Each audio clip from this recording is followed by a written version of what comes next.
Good evening, one and all. We are not doing our Blender challenge tonight. I got a lot of smaller projects that kind of need to be dealt with.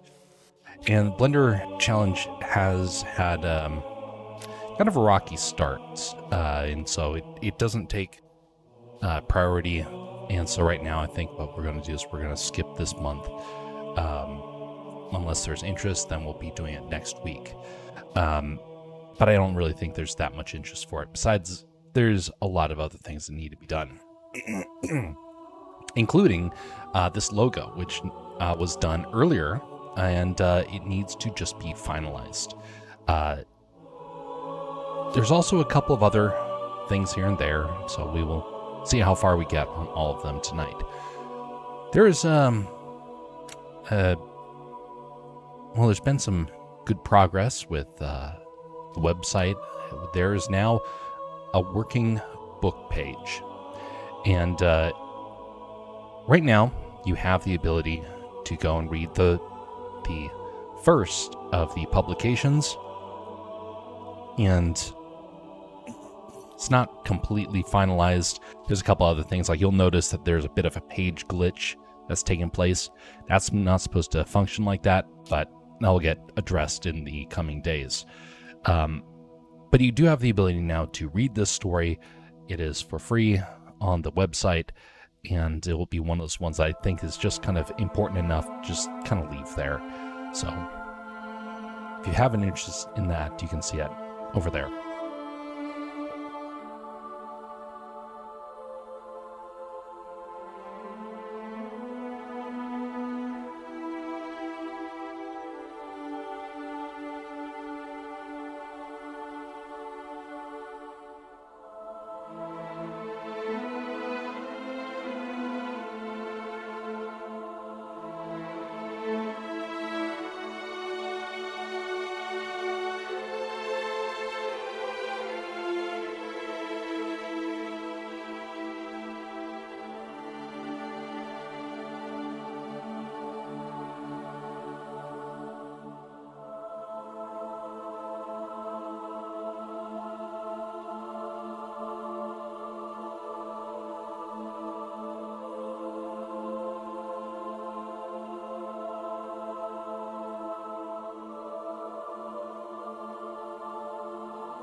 By the way, with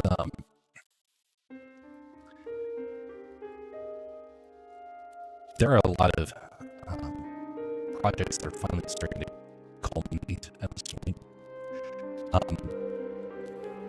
It's been a rocky summer. It's been a rocky year just to try and get projects done. It's really frustrating, honestly. It's like, why does it have to be something effective? I'm not entirely sure why, but it has not been easy to try and get these things all squared away.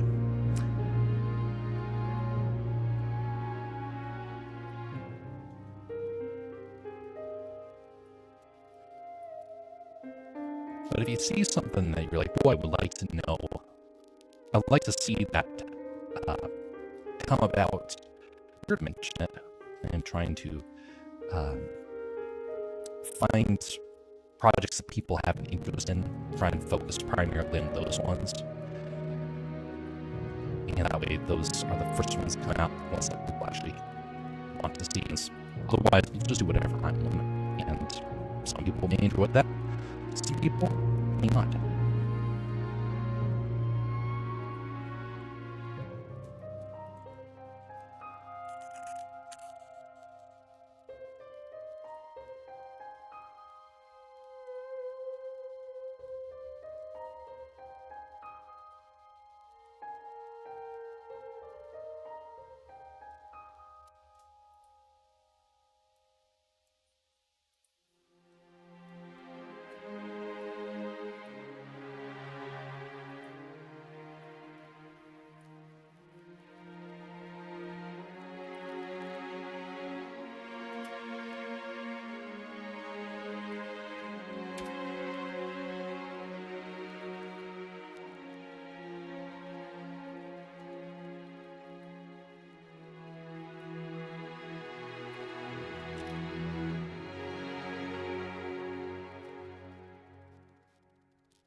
I need to fix the loading time on that.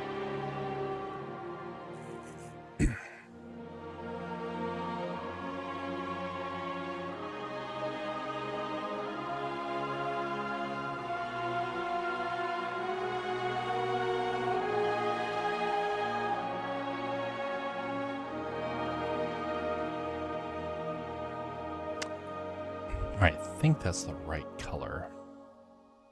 No, it's not. Color is going to be slightly more orange. Let's see.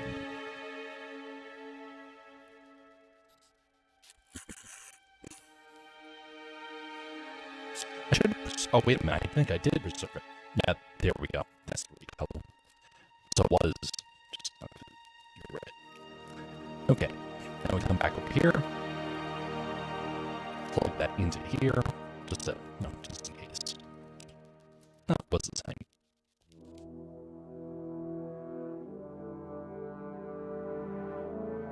Oh, the allergies are getting to me, so my apologies.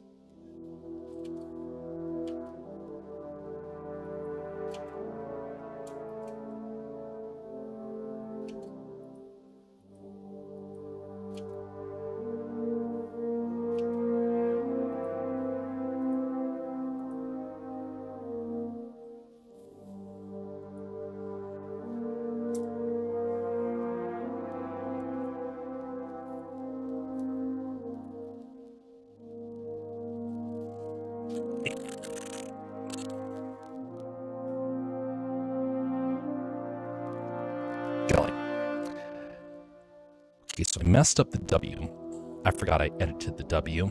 So before we render that out completely, come back over here.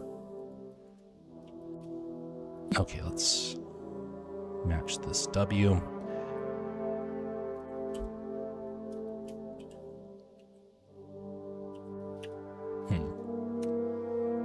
Let's add it to the background so that way I have something to work with.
Okay, so we're going to give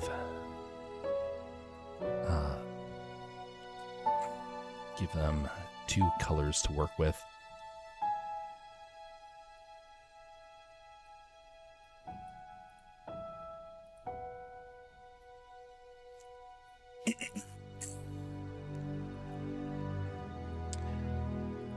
The reason why is because I think it will actually be better to kind of have both of these. Well, I think you can see the benefit of having both approaches, but I think actually maybe the blue one will be better overall. Just turning into red, the last bit there. Save this image.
Now I'm going to take some time to figure out a way to animate this on. Actually, wait a minute. Maybe not animate onto it. Yeah, no, I don't need that. I just need to... Because technically animation already works. But it does make me realize I need to test this. So I'll leave that for tonight's renders.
Howdy, hey. How's it going, Jersey?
Okay, that's the last render for this one for tonight. I just want to see what this looked like. Not a fan of how that part turned out. Although it could be really neat if it was edited a bit. They didn't want it to be glass though, so we're going to just leave that as is. I just want to see what how it would turn out. So we're going to put that back into the hide category. Yeah, the W is looking much better. We got a couple of variations that I sent over for review, of which they chose basically this variation just with the updated W. But these were some of the other ones that I had going. I really liked this one. I like that one too. That one has a good style. And this, wait a minute. Oh, I forgot. I need to change some of the settings on that. Okay. Just a second before I forget that, because otherwise it'll be forgotten about at a later date. Come on in here and go to the radius. Divide that by 16. Expect there to be some audio distortion.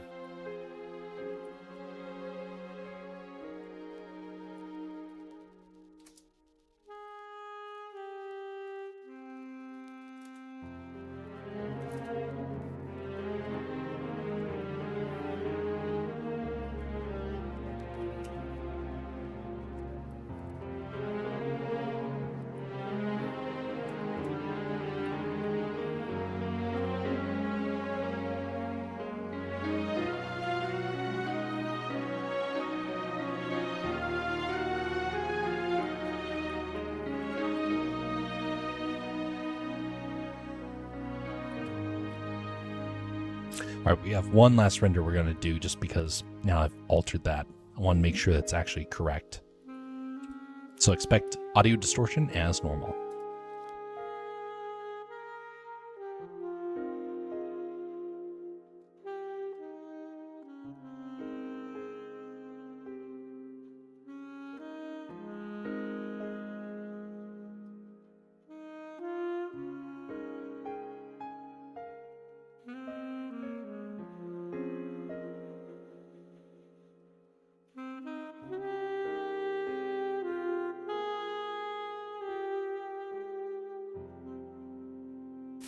Yeah, it does kind of have that look, doesn't it?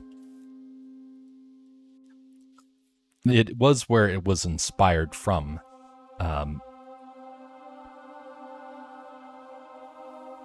Okay, there we go. Send that on over and say cleaned version.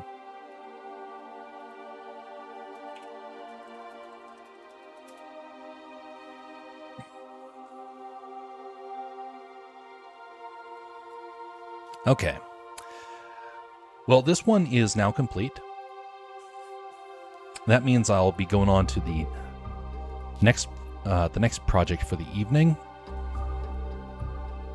Wait a second. Okay. Yeah, I'm gonna... Before I do that...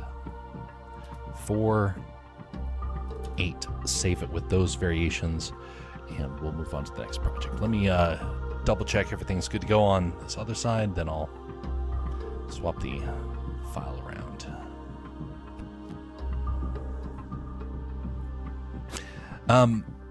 By the way, the book is now out there. It's got a nice little animation, which I'm gonna fix. It's a minor alteration, but anyway, the story is now out there.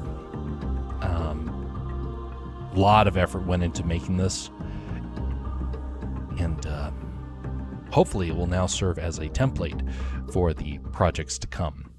So that is now good to go. Okay, so what have we got next?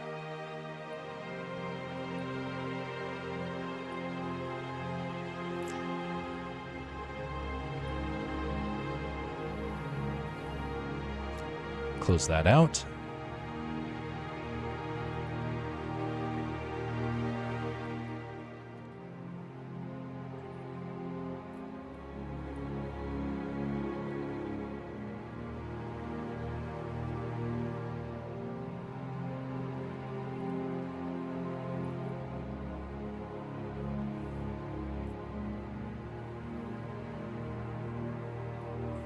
Okay.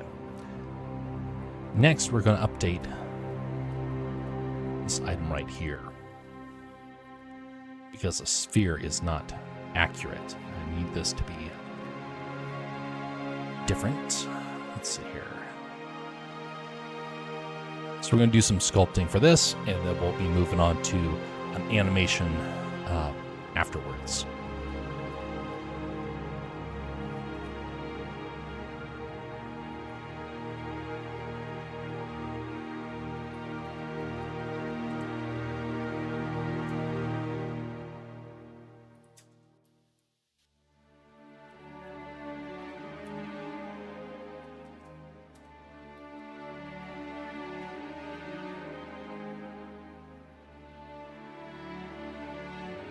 Check out when I'm done with painting today. Nice.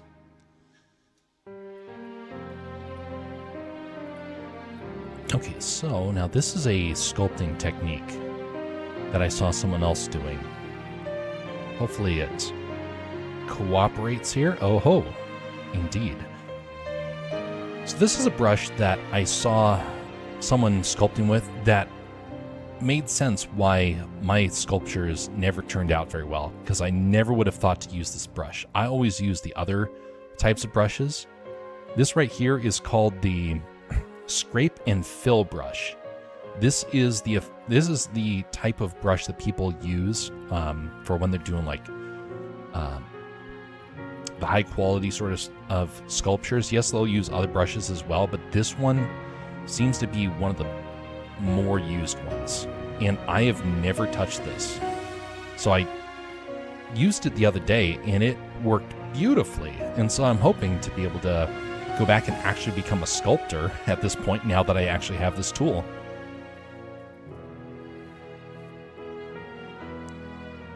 Leave a little review on Discord. Yeah, there's I'm going to be figuring out a comment section. That's the next big thing, because the big book of Milo and the Demon Bear is going to be coming out in a couple of weeks or months, and that one I want to have the comment section all squared away and good to go. I will say this, I'm kind of curious what people are going to say about the writing that I did. Some people are probably going to find it really fascinating, and others are probably going to think, what in tarnation is this? If you read it with the idea of that it's kind of in the spirit of a Tolstoy sort of story, it'll probably carry more meaning.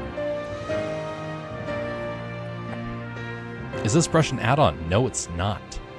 That's why I was a little surprised that I thought I had tried all the brushes, but I never tried this brush. And this thing works incredibly well.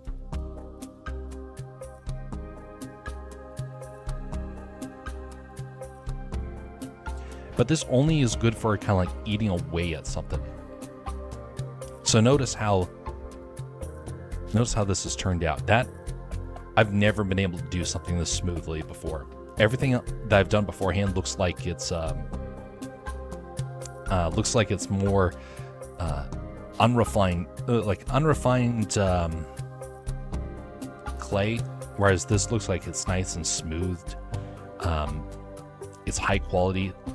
This is the brush I used to use. It was this is really good for blocking out volume, and I have used it in the past. It has a lot of great uses, but it doesn't give that really refined look that this one does. But you've got to use both of these brushes.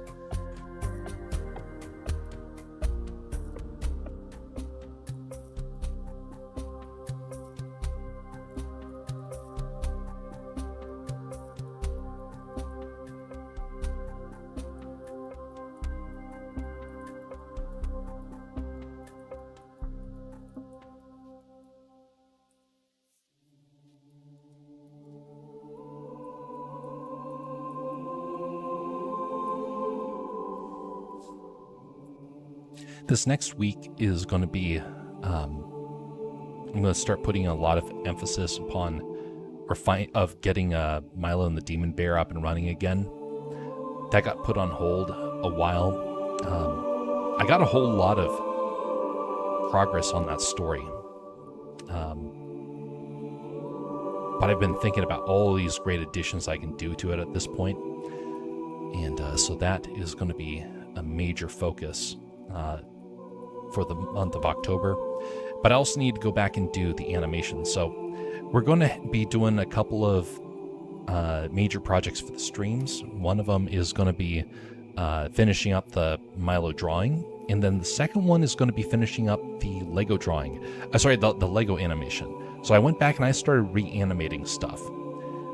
It's looking much better. It's finally has that quality look that I was looking for. Is it perfect? No. But it at least now is working, and the renders are not crashing. That took months to figure out. Hundreds of hours of rendering. And we're finally at the point now where it's doable. So, over the coming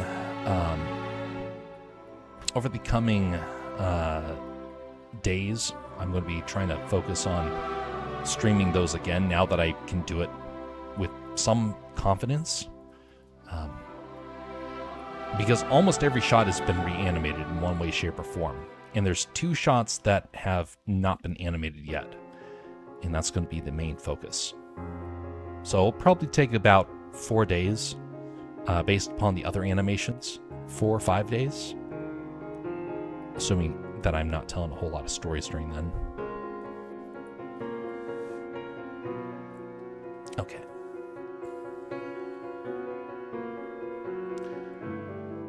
Now time to add some defects.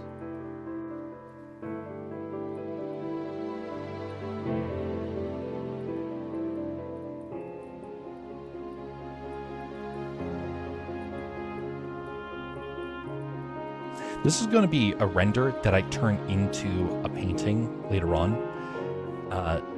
Mostly because I want to have, I want to block it out in 3D, and then I'll do the painting off of that.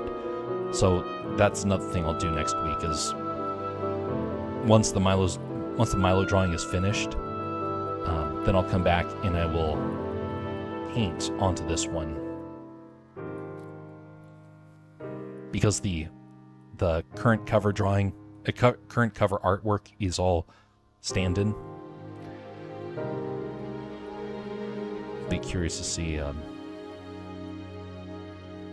Well, I like things to be of a certain quality, and it's kind of a gut feeling for me. There's a couple of times where I look at a project and people say, no, that's it, don't do any more. And I just have this gut feeling it has to be a little bit more, just a tad bit. And usually when I have that gut feeling, it usually turns out really well. Now, it may take a while to finally reach that point, but once I have that feeling of, okay, this is good enough, I let it go. Because we're in an age where you really have to be high quality for things to stand out. Because there's so much art nowadays, and with AI, it's getting even worse. So you want things to be of a high quality beforehand. And not after people have said, hey, that's not very good. Okay, now we're going to refine this side over here. So we'll just refine it a little bit like this.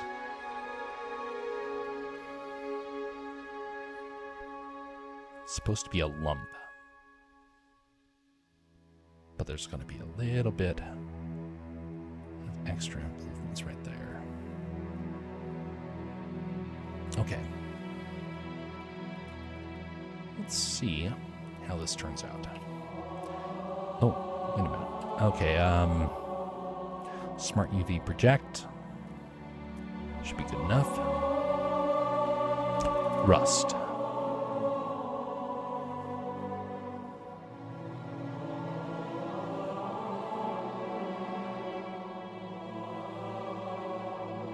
There we go. Really high intensity rust.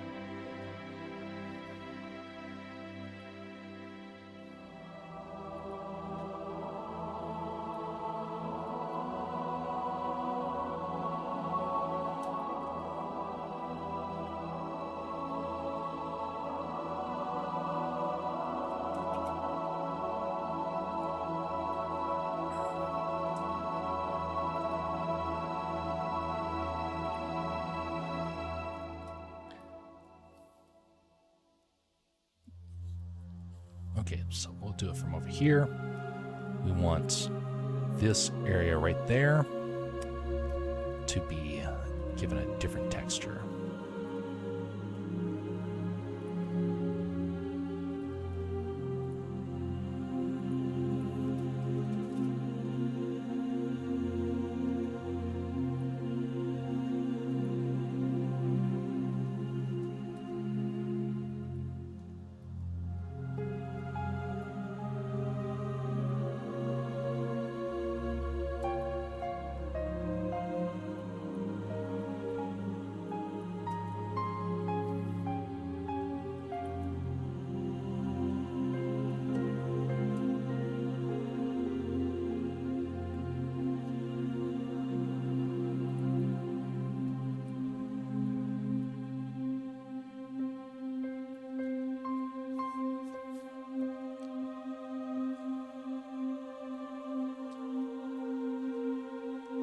Actually, I kind of want that to be a little bit larger here.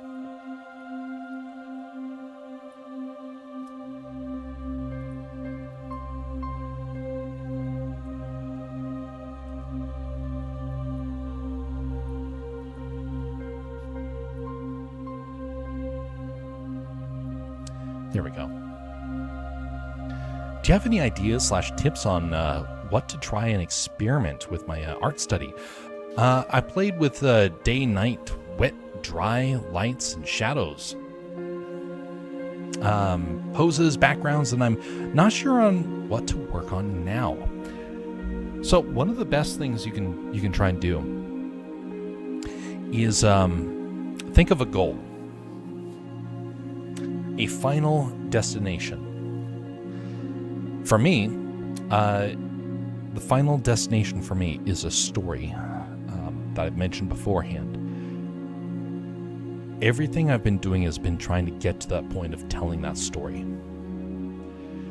I've been doing Farron the Smith was an experiment to learn the writing process, while at the same time trying to address something that I see actually quite often in my circles. Something I've personally have lived through a little bit, and something I've heard mentors talk about. It was an opportunity to learn while working on a project. The drawings that I've been doing have been trying to prepare for illustrations, because I don't want someone else to try and illustrate things because I'm afraid for the stories that I have, because I'm afraid that they're going to get it wrong. No, I'm not actually afraid that I know for a fact they're going to get it wrong if I don't do it myself. I have a very clear image in my mind of what I want this to be. So I have to get better so that way when the big project comes along, I have the ability to create all the preliminary work so that vision can be achieved. It's one of the reasons why I will not why I will not reveal those things just yet, because I don't want people to start inputting ideas. Milo, I can't really help that one. But for the big story that happens after that, I kind of need to keep that under wraps. But everything I've been doing has been in preparation for that. How do I do 3D references and then turn them into 2D? How do I work with textures? How do I do lighting? Everything is about trying to achieve the final goal. So if you think about, I want to be able to have my, like, let's take your characters, for example, so far with the Splatoon sort of stuff. Let's say you keep exploring that. Let's say that you want to create a fan story about these creatures, about these characters. Maybe it's just in drawings. Maybe there's a little bit of story that goes along with it. But then you start thinking, hey, I want these characters to have this sort of an experience. Then you can start to build the tool sets that you need to achieve that. If you try and learn only without a goal, you will end up being a busybody for the rest of your life. And that is not an exaggeration. There's a lot of people in this world that have that sort of mindset. I'm just going to keep learning. I'm going to stay in school. I'm going to study this. I'm going to practice this without ever having a final goal in mind. Find your final goal, and everything else that you study will start to become easier to plan ahead.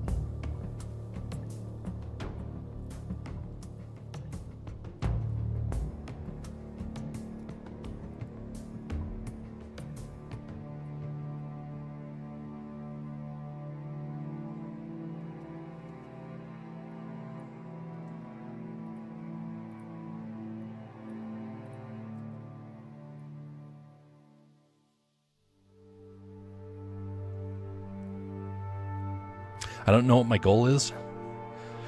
It's just getting better at art. I don't plan on being a real artist, but I guess my goals could be for making comics. I don't know.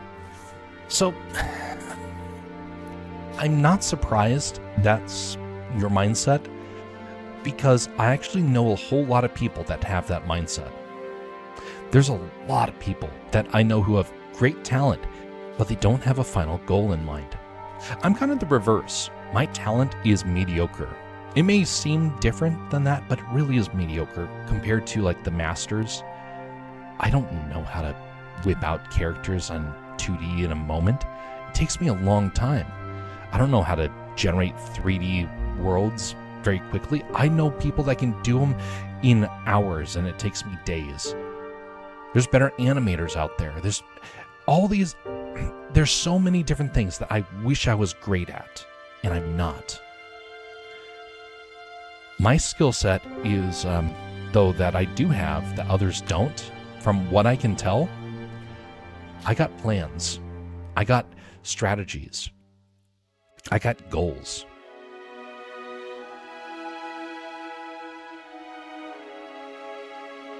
Dozens and dozens of stories that I want to tell, and I don't know how to do that. I'm going to have to be able to rely upon people to help me achieve those visions one day. That's my strength. But I do realize after enough time, I know that that's actually not a skill set a whole lot of people have.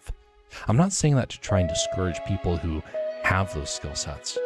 I'm saying it's just an observation that it seems like the ability to have an idea that is meaningful, that you can achieve, it's not as easy as I kind of thought it was. I grew up thinking that it was easy. But other people probably look at stuff I do and think, oh, you want to do a lump of metal, rusted metal? That's super easy. I can do that within 5 minutes. It takes me 30 minutes.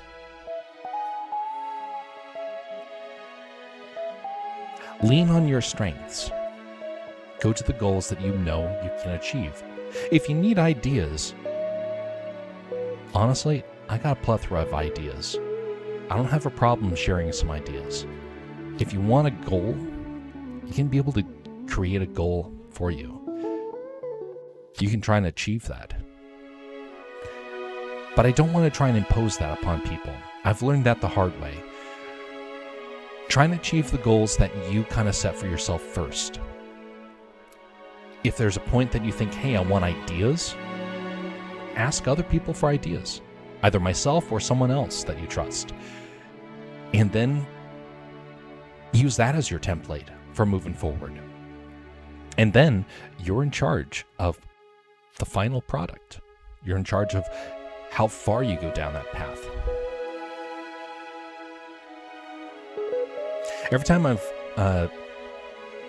Every art I've done in Clip Paint Studio so far is some kind of test. My line art style, different poses, rain, night. I don't know what to experiment with now.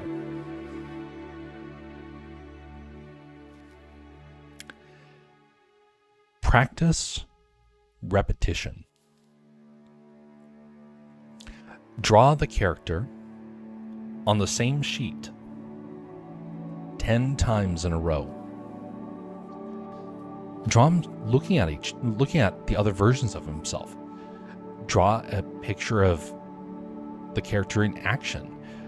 Draw him sitting. Draw him swimming.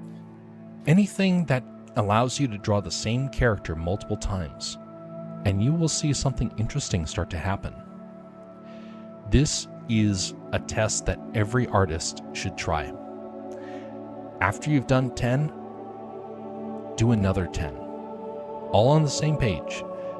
You will find your skills improve drastically. Repetition is the hardest one for everyone to achieve because it takes patience. If you can achieve that, you're going to be amazed at how the other tests that you have to do kind of start to become easier and easier. After you've done 40 drawings of your character, I got a story idea that you can be able to do. But not until you kind of have that, and not until you're like, okay, I feel comfortable doing this. And maybe you'll never get to that point. It's not bad to not get to that point. But that's a place to start. Work on the repetition.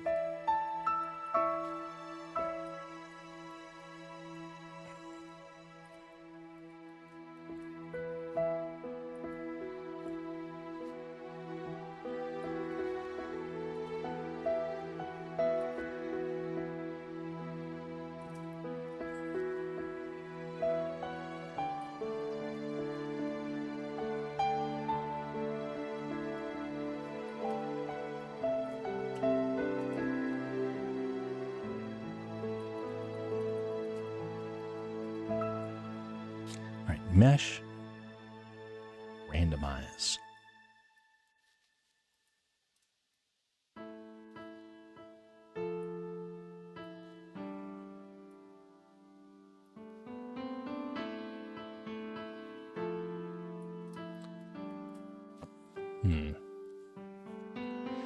Maybe I need to let's see here. Let's try selects. Select random. Nope. Okay, now we will select random.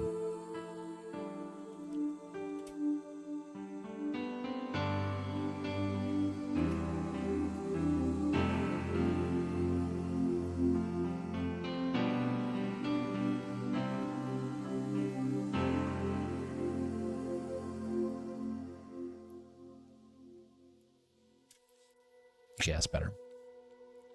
Inklings can't swim, but yes, I can try and do an action test.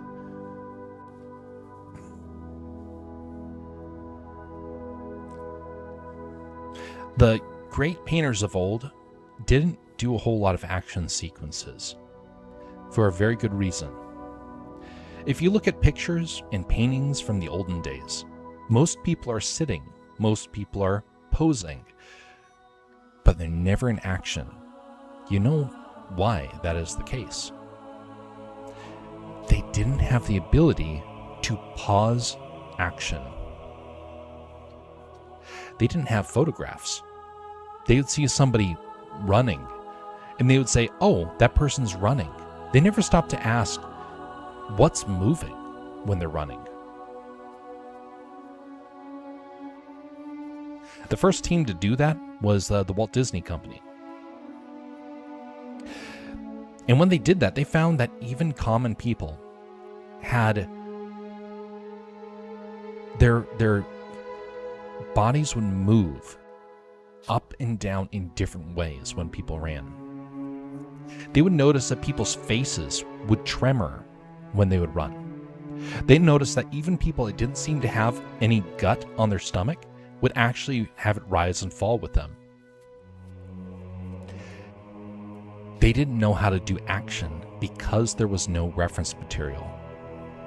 It wasn't until we could slow down stuff with video that they actually started to notice. If you can do action, you will do something that people back in the olden days struggled to do.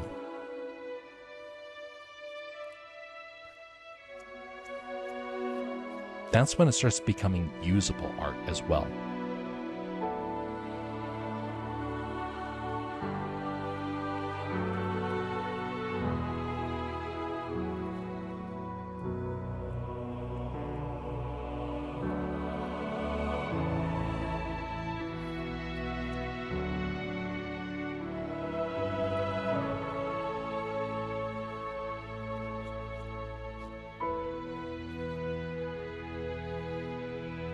I want two different types of rust here. Maybe three.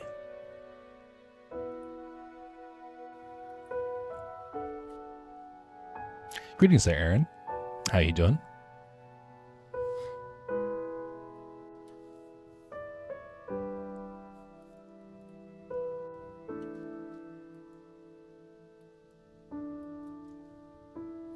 Okay, now that we have that, we're going to come over to shading.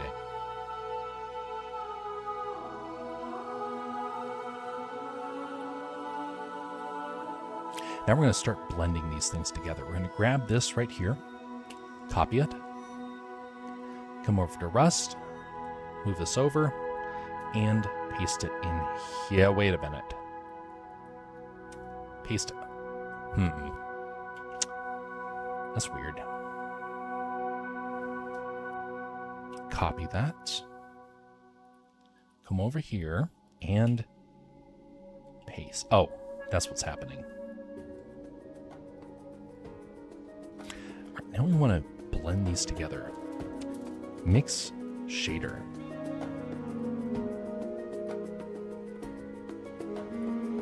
Come over here and color attribute.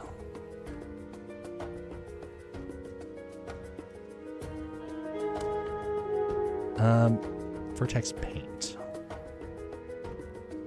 Now, if we do this right here, should give the ability to blend between the two different types of shaders here. So let's just blend that out like this, and then we'll come back over and see what that looks like.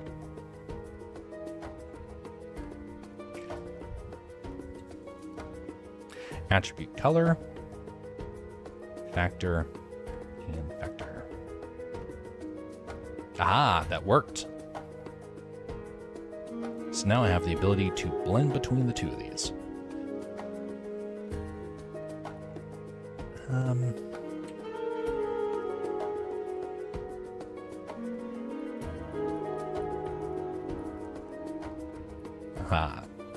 I like that.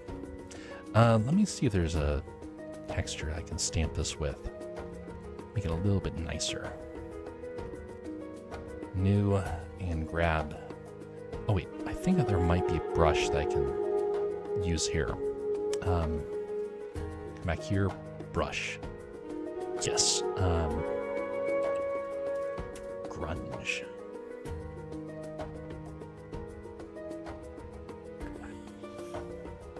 Dirt spray. No, wait a minute. Actually, I think I already have a brush for this. I won't be able to see your stream today because right now I am on call, but I will surely see the stream later. Much appreciated for stopping by, Aaron, all the same. Hope you have a productive day.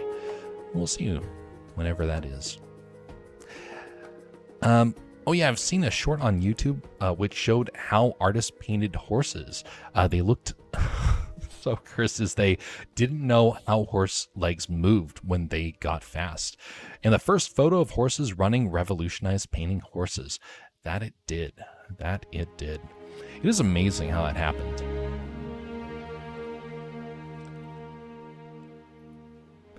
Art is always improving, but there is a point where it starts to becoming a problem. And I didn't think that that could be the case back in the day. In fact, I really did not want to even think about that. Could there be a limit, an extent at which you worked on something and you're like, you know, we've gone too far? How do you know when you've gone too far?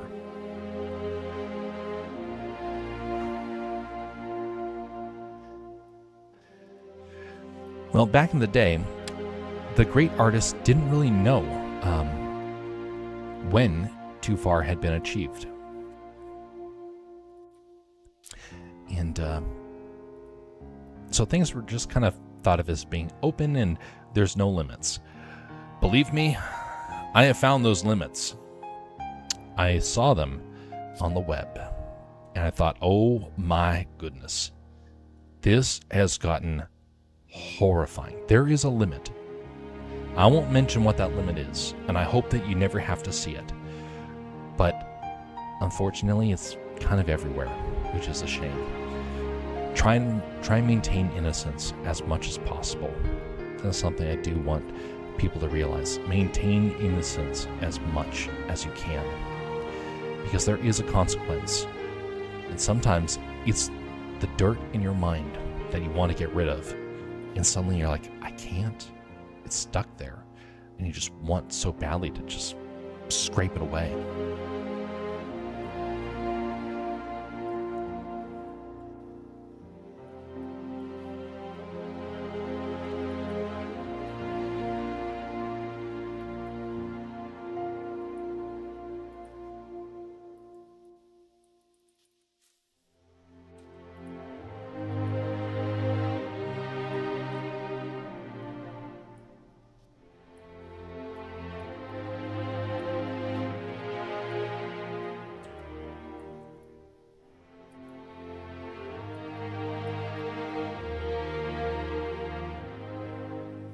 It's not going to work, although it does have an interesting one. See, I thought there was a brush that I had around here that did this exact thing I'm trying to pull off. Oh, wait, that's probably going to work. Burn marks.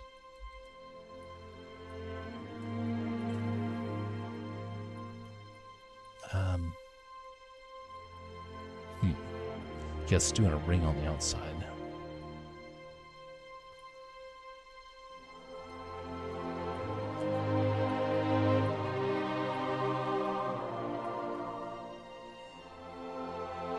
Colors, where's the invert?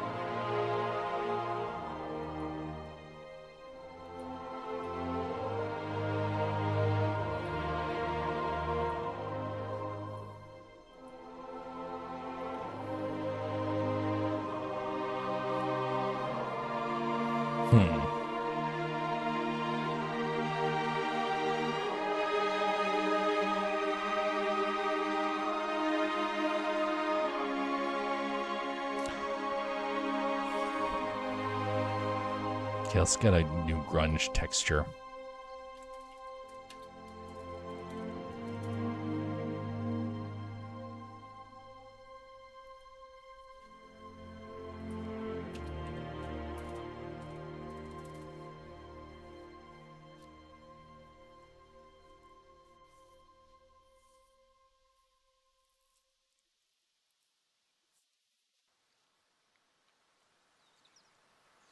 Okay, we'll want one with no watermark, license, Creative Commons.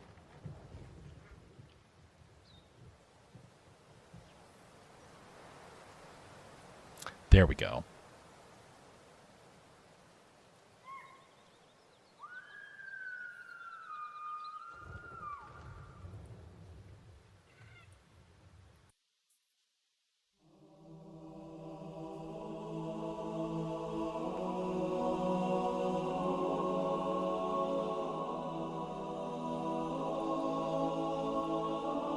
All right, put this into, oh, that's right.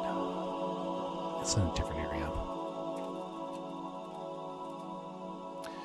Okay, put this in there. Open up that file. Open it with,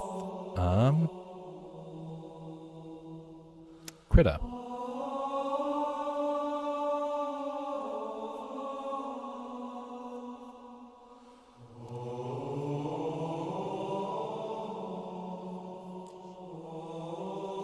Okay. I gotta put a background to this. Fill that. And save.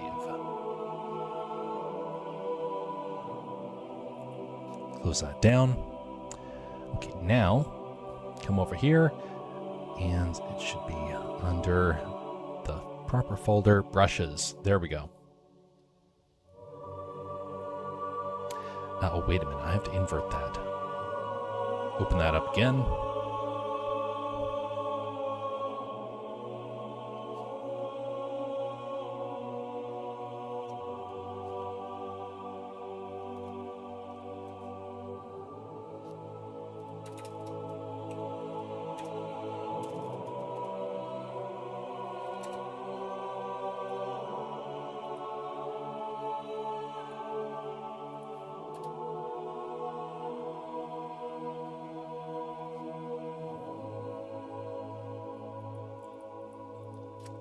Okay, where is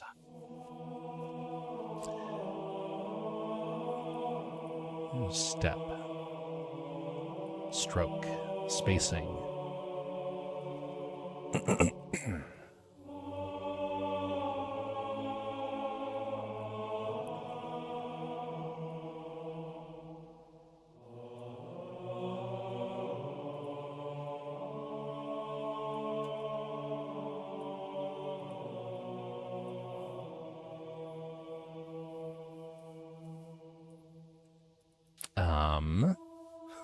Well, why is this not working?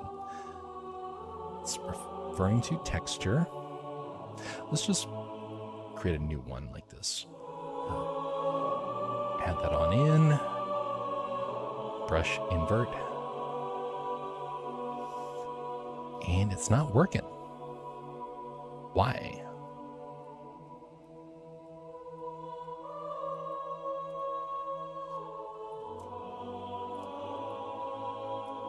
Just blend that in there.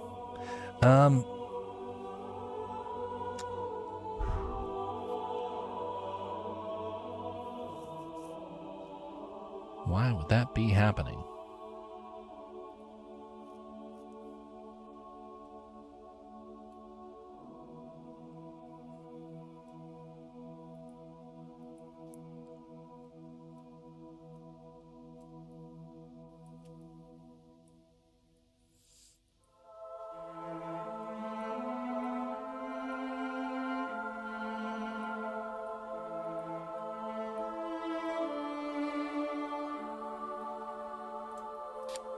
Well, I haven't the faintest idea why this is not working.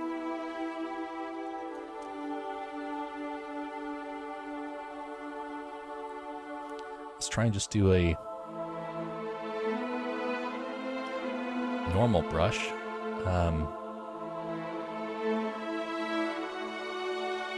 Okay, that's working again. Let's try and add it into here.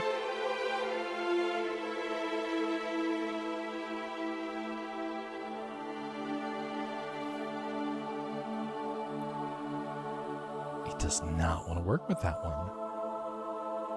Project from tiled. There we go. Okay.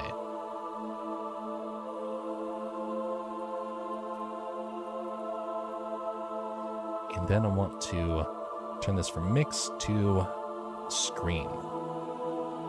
There we go.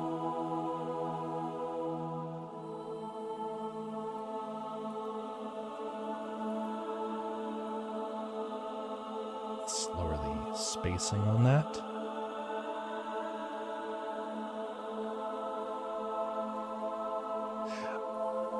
Oh, wait a minute. Oh, I think I know why that was probably causing me problems earlier.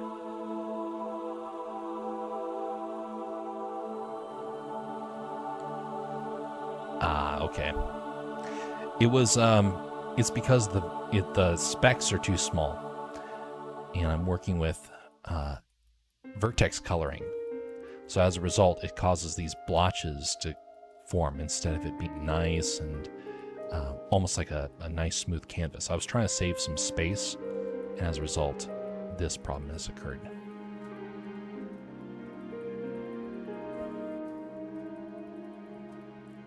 Okay, so now we got that one right there. Let us look how that is right here. Right, that's nice. Got two variations, but now we want to have one more. Rust. Because I saw there was one more rust that I wanted to try and incorporate.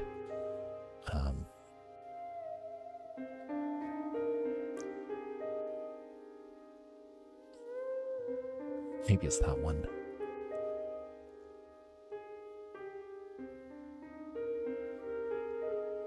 Rusted metal. Cast iron balanced with rust. No, that's going to be useful for something else. It's all about extreme rust. Yeah, this one's actually going to be good. Add it to here.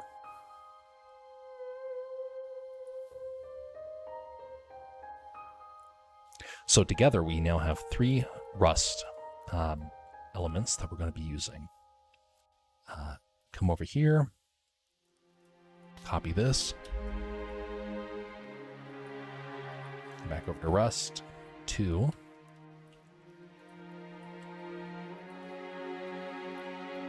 Move that over here, and we're going to duplicate this, type it into here, and this goes into here. And this goes into there. There we go. And this one's going to be color 2.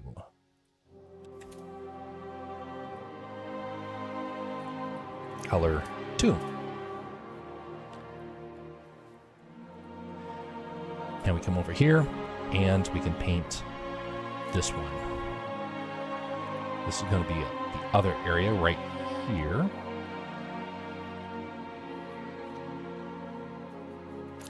So this is going to be the new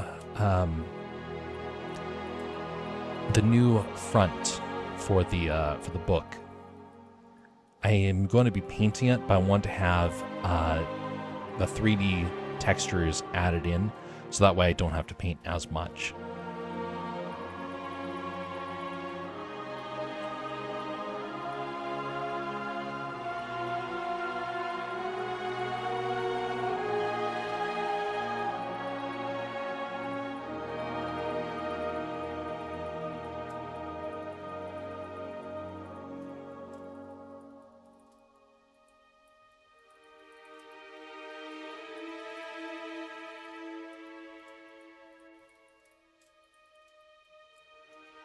Okay, come back over here. Look at the texture. See what that looks like. See what this looks like. Remove that. Okay. Color. No. We want color ramp. Ah, come on. Color ramp. There we go.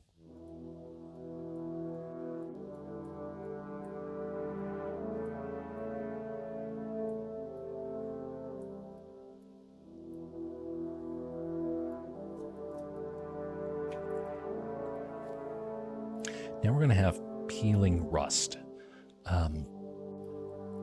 Actually, wait just a second. There needs to be two other things. Let's put this into copy this, come over to objects. Nope, that's the wrong one. Golly. Come back here. Copy. There. One object copied. There we go.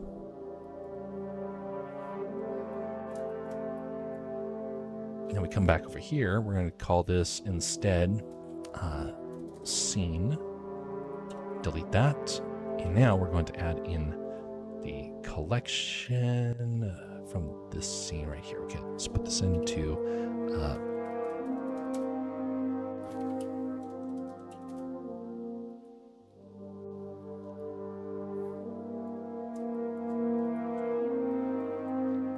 grab this part right there. Put it. No, not like that. Want this part to be right up like this.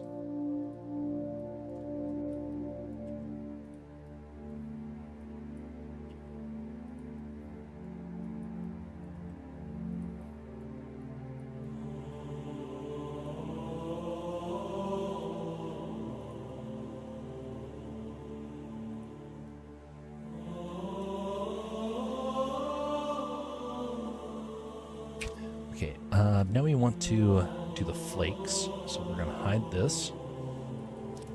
Rust flakes.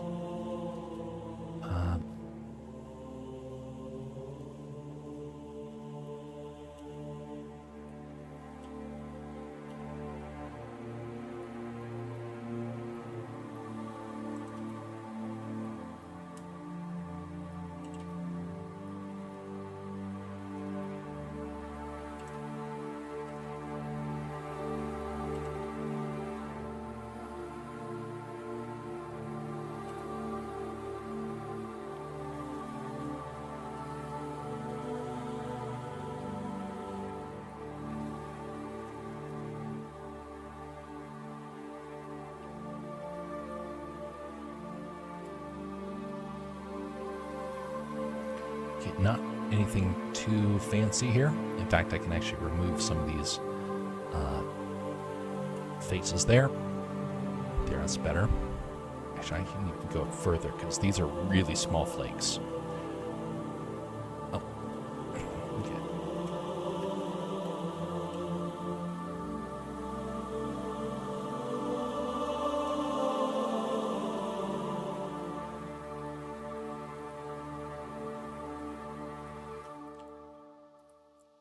Come over here, we're going to add in rust.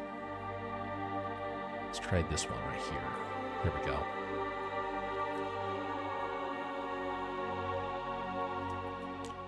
Now we're going to add a little bit of dimension to this. Grab those faces, these vertices right here, and raise it ever so slightly. There we go. Now it looks like rust that's peeling away.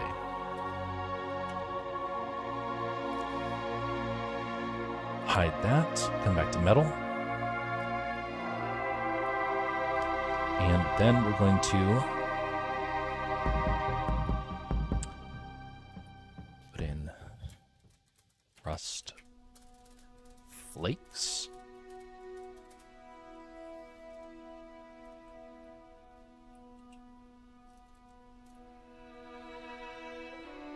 It's not everywhere, it's just along certain areas.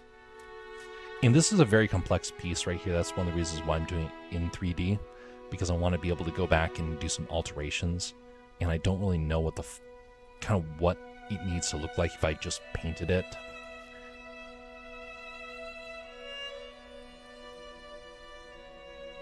Okay. Add. Now come into weight paint and blend that together.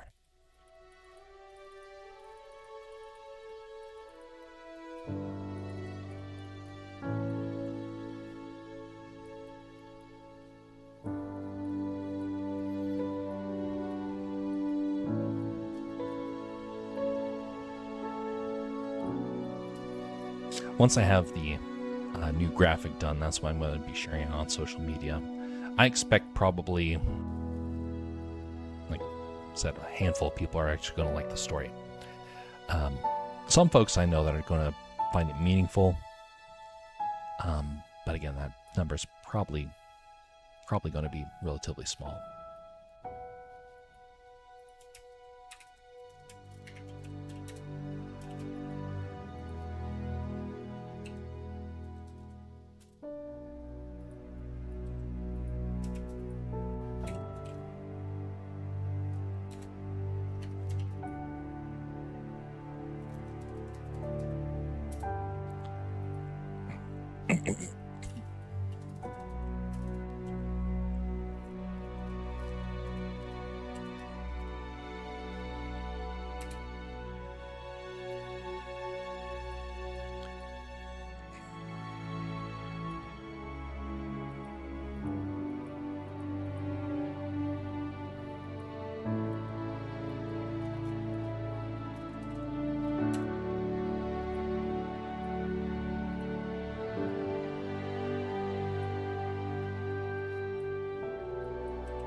This part always confuses me.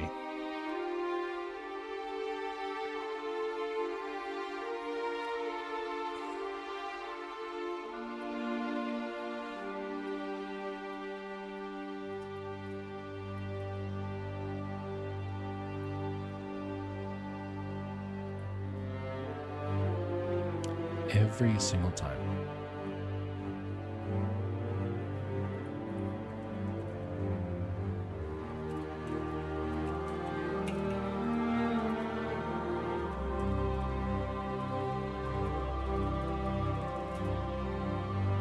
I should really write this down.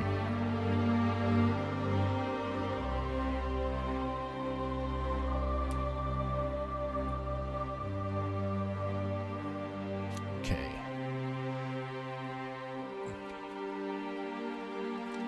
Point, row,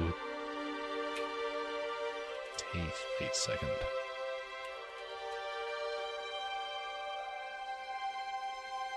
Rotate instance.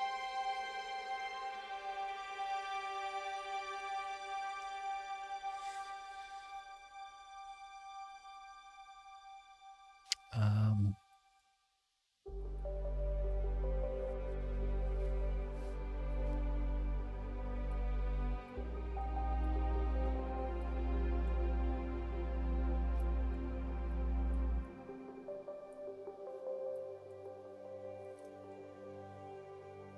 Okay, so that's one of the things I need to have.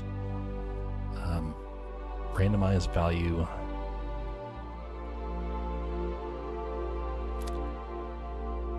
Okay, let's see.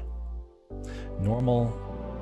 Let's put that into the rotation, see what happens. Okay, now that's probably more closely to what I was thinking about. This should have this pointing outwards. Actually, I think I can do that right now. So I'll just duplicate this. Rotate this on the Z. And this will just be our temporary one. I'm going to hide this one for the time being. There, now this is all pointing up, or should be pointing up.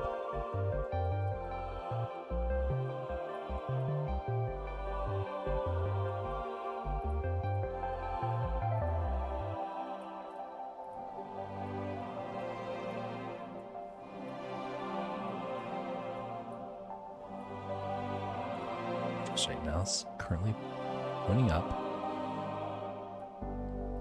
There we go. Okay. Guess that should have been obvious to me. And we want to rotate it. Randomized 360. And another random for 5 degrees, going to both of these. Maybe a little bit less.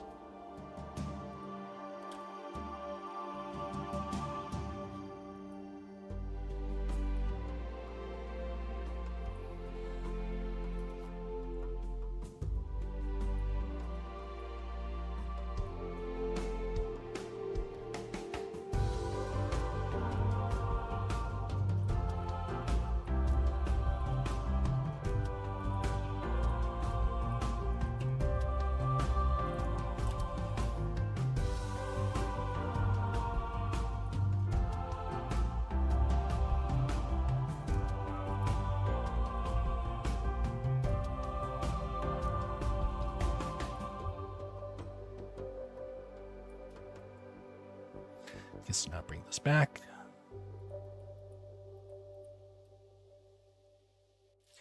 And we have the proper amount of flakes here. Let's increase this 1,000 and add some size randomization. Put this at 0.02 and 0.08.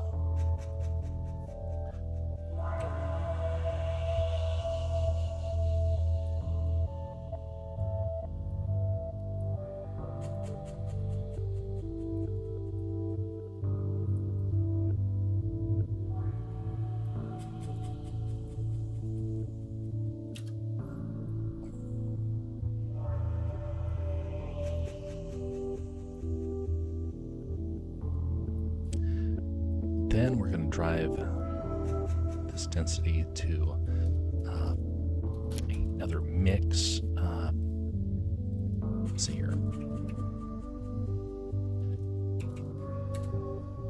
Mix math. And put this into the second one. Turn this one to 0. And plug this into the factor. That way it gets thinner towards the edge. Which it indeed does, even though it's just a little bit. Let's go back and see what this looks like in the scene.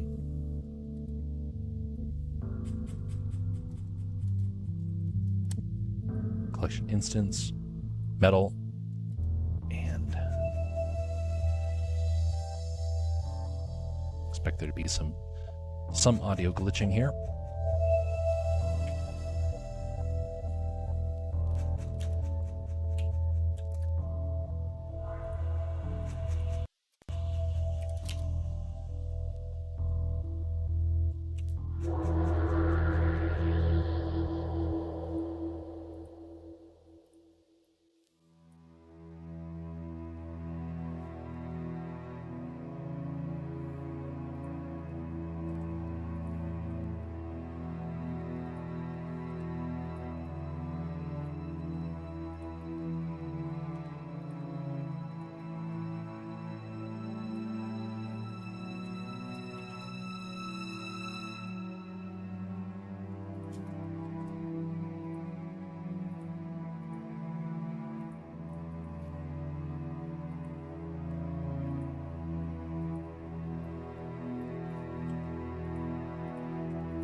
turn this into the book's dimensions. 8, let's see here, 6,000 by 4, then wait, it's 4,000 by 6,000. Okay, let's turn off the background image because we're no longer in need of that. Hide that image. We're going to save this. It's the version 1.1. From my limited experience with social media, I only uploaded 2 posts. I definitely recommend Reddit and Tumblr. Both have cool insight features and big fun communities. On Reddit, you can see all the activities from the first 48 hours of your post. Great for figuring out the best times to post. It also shows ratios, in which countries your views came from, so you can figure out the most popular time zones. From my experience, 55% of my interactions come from the US, so I don't have to post late at night for it to get to the most.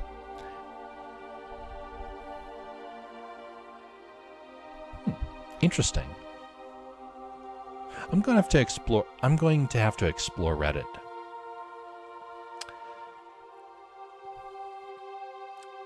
I've had some bad experiences with Reddit in the past. Not terrible, but I've been wary about it. And so, thus, it's been many years since I've actually really interacted with the platform. But I should give that a shot.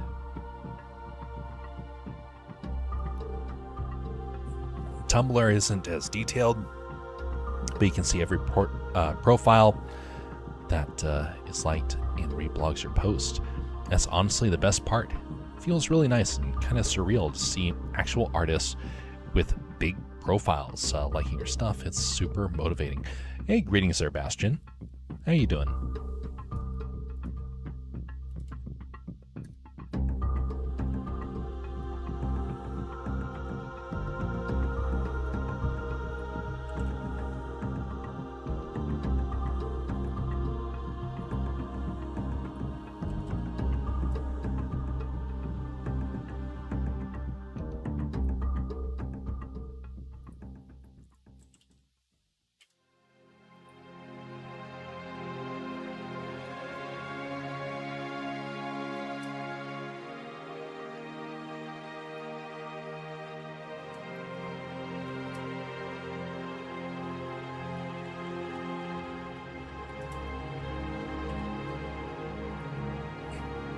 Coming back from Mexico.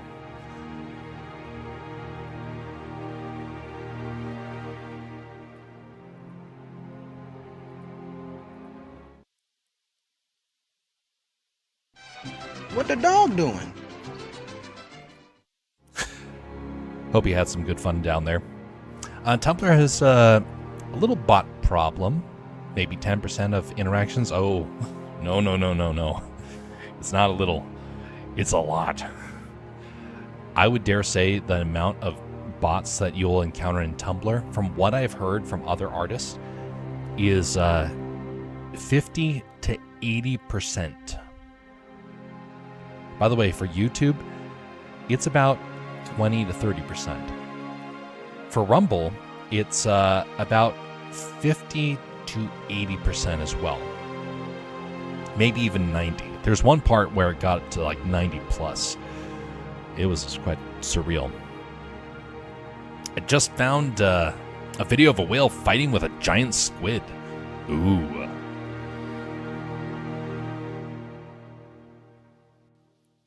Butcher that squid.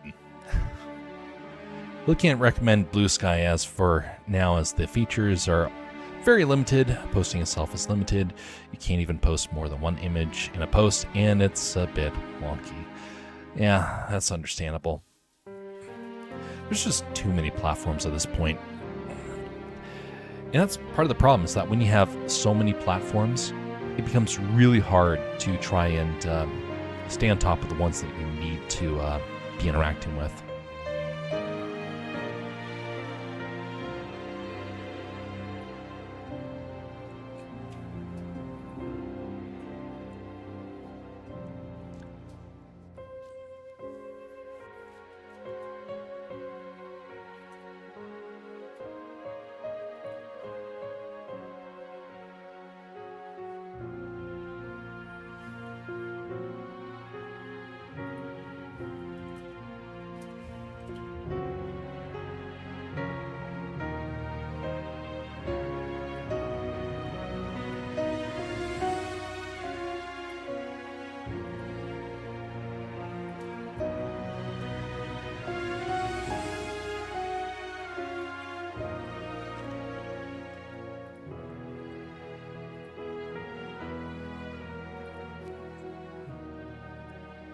As far as I know, Blue Sky is a pretty new site, so I guess I can give it some time.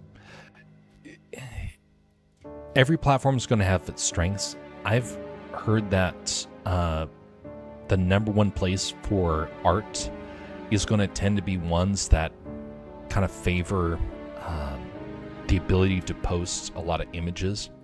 Blue Sky is really not there. I know some people that they are trying to make it work. They've been having very bad experiences, and I know somebody that works in the D&D world, and I know two people that do it. This is the first person I ever met that did it, and he's had a heck of a time with it.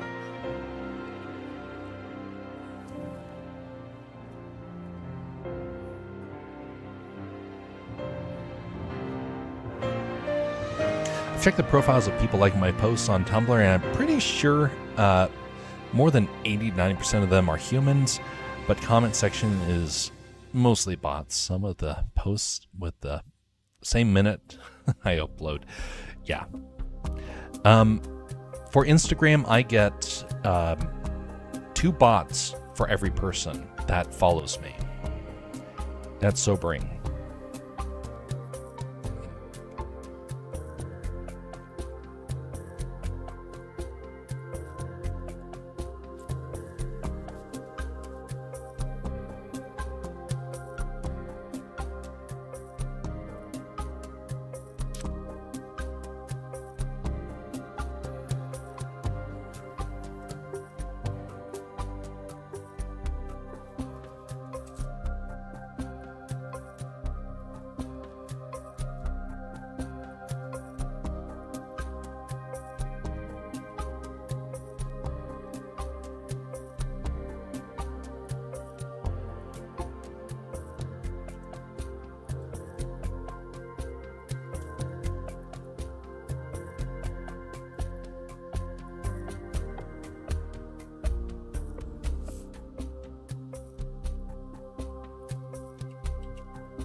So now we want to have let's see here, we're going to call this, add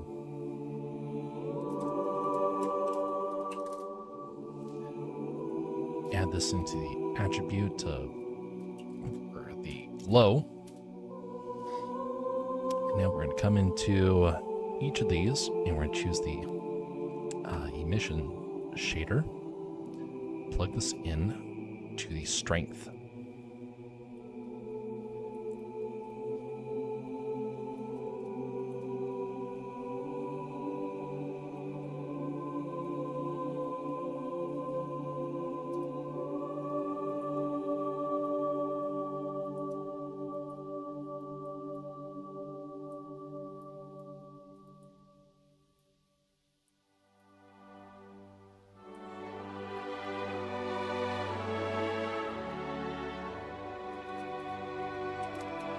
Mix color.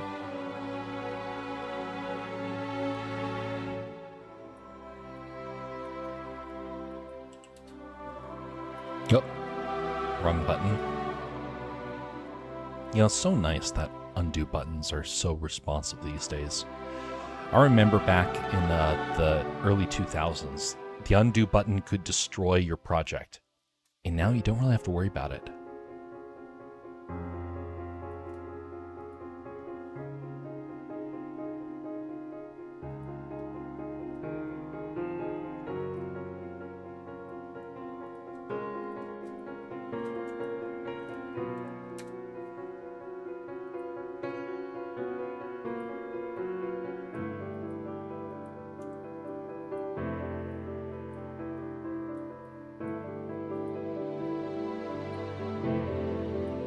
Actually, let's get RGB. And select color via this way. Plug that in to disregard. Okay. Looks like that's not going to be the case. Just going to grab it like this.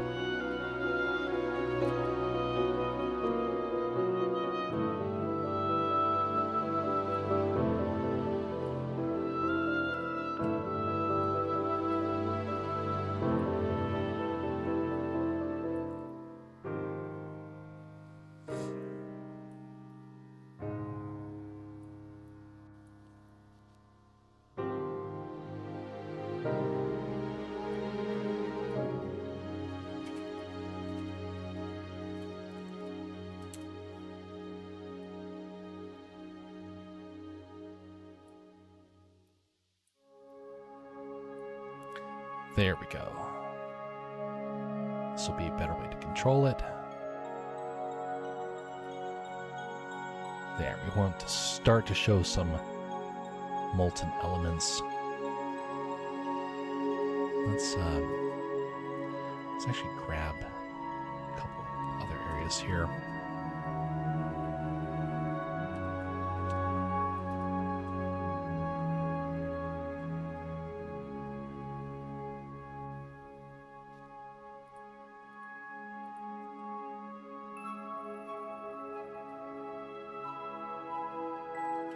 Not that one.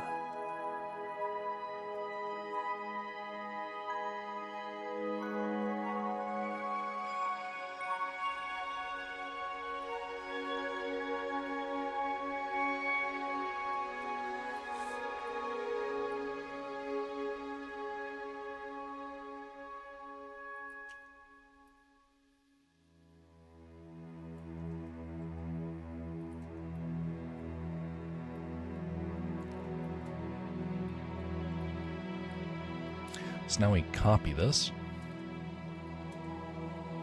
and we'll plug it into the next area here.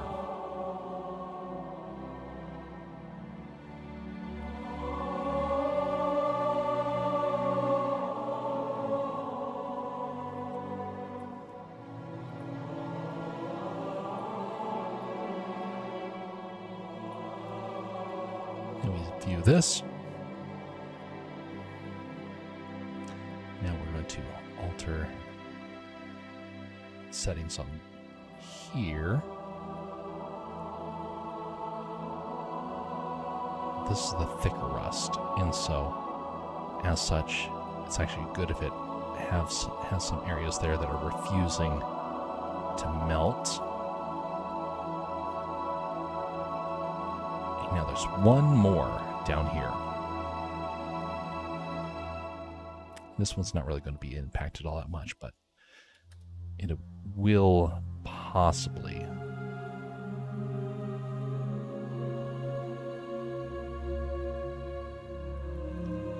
Now color from there. So now the shader is back to where it's supposed to be. Now let's combine those together, and let's add a math node. Let's amplify that with a multiply.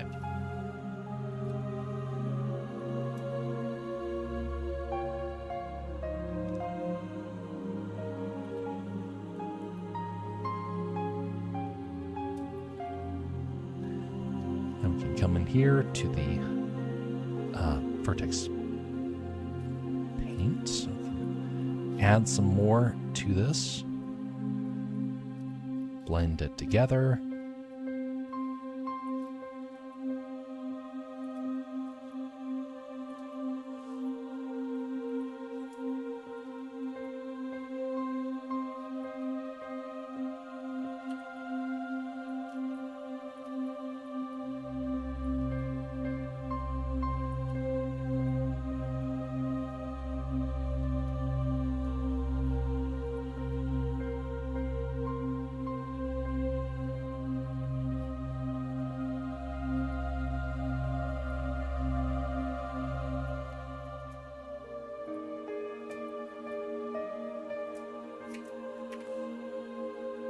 Okay, that's looking good. Um,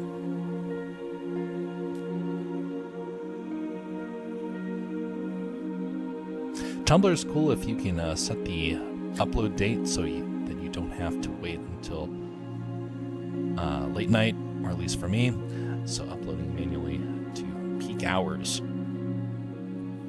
I've tried uploading during peak hours on other platforms. It hasn't really worked for me. But it might work for something like Tumblr. There's one problem with Tumblr that has been an issue for me. And this kind of goes with other art platforms as well. It's the fact that they were scraped for art from the AI.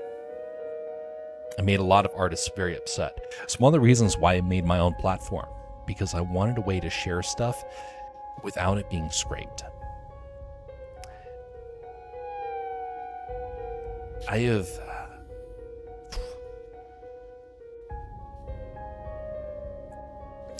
There was an artist that was really, really popular. I've forgotten his name.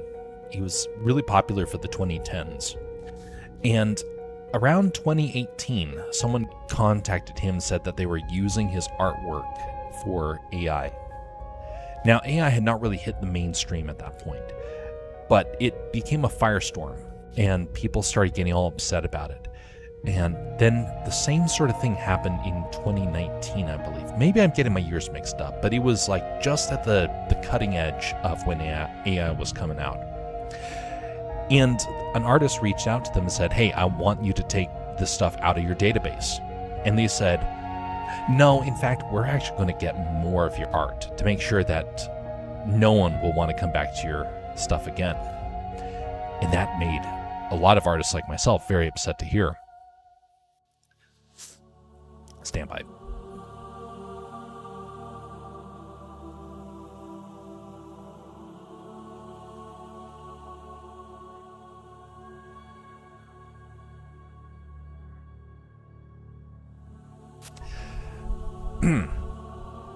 But uploading a link would probably make things a little bit easier, especially if you use some techniques to help prevent the AI from scraping your information, which there are techniques now.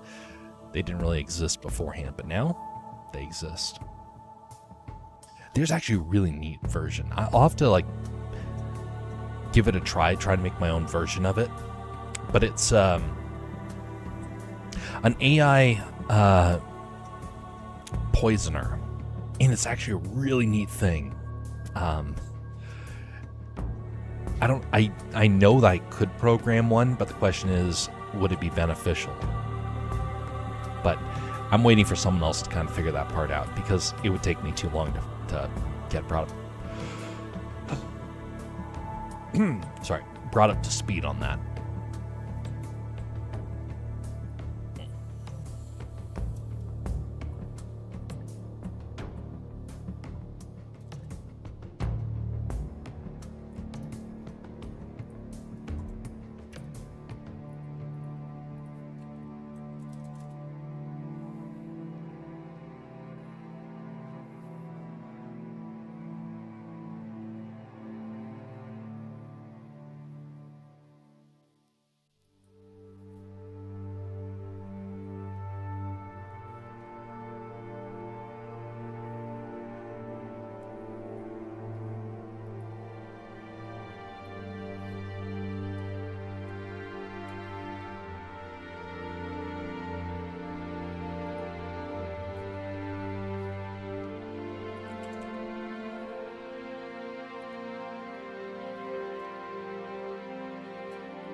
I don't mind the AI. They can scrape whatever they want from me as long as I do it. From me, as they will do it better. Anyway, I'm very sympathetic towards our artificial. Oh my goodness. Willing to help them learn and grow.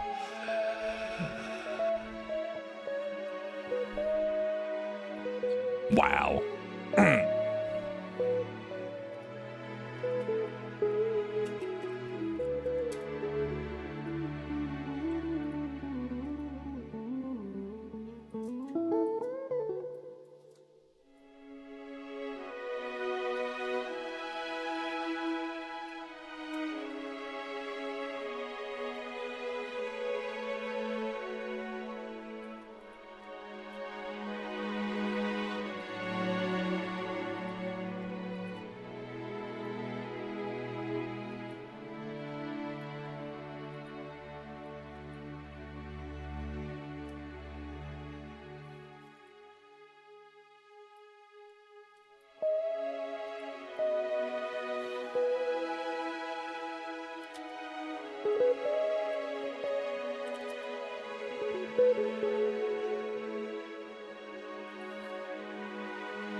Huh, texture failed. That's weird.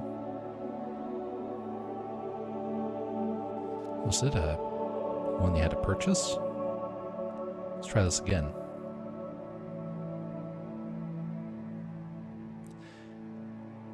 Writing to ID class content is not allowed.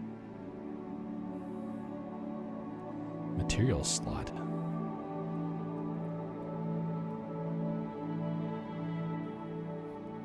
Weird.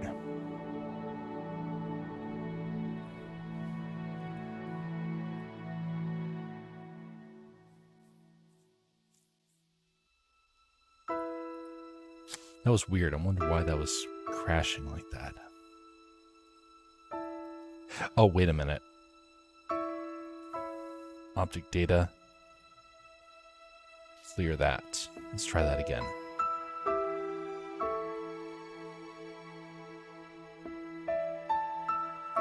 Writing ID class not allowed. Okay, something else is going on here.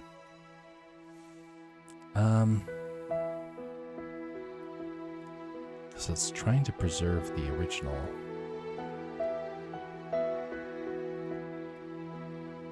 Maybe we just need a different type of cast iron.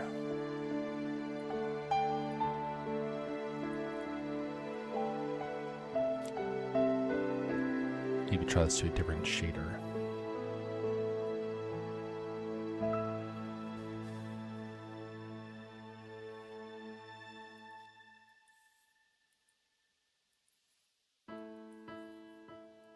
There we go. Huh. Wonder why that happened. All right, well, problem solved for that.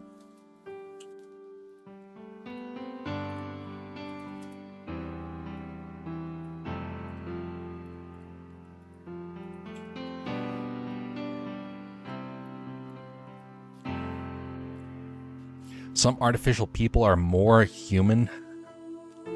Oh my goodness. That is not true. I can say that beyond a shadow of a doubt. You know, there are some people, though, that are... Well, there are a lot of people that will not be as smart as a machine, which is a shame. It's limitations they put on themselves. A human being has a soul. A machine does not. Well, correction, shouldn't. There's one way where that could change, and that is not a good thing. In fact, a lot of people are starting to theorize about what that could look like, and it's actually a really scary prospect. And at which point it will change the way of the world. It will change a lot in the world. It will be a sobering day when that becomes discovered.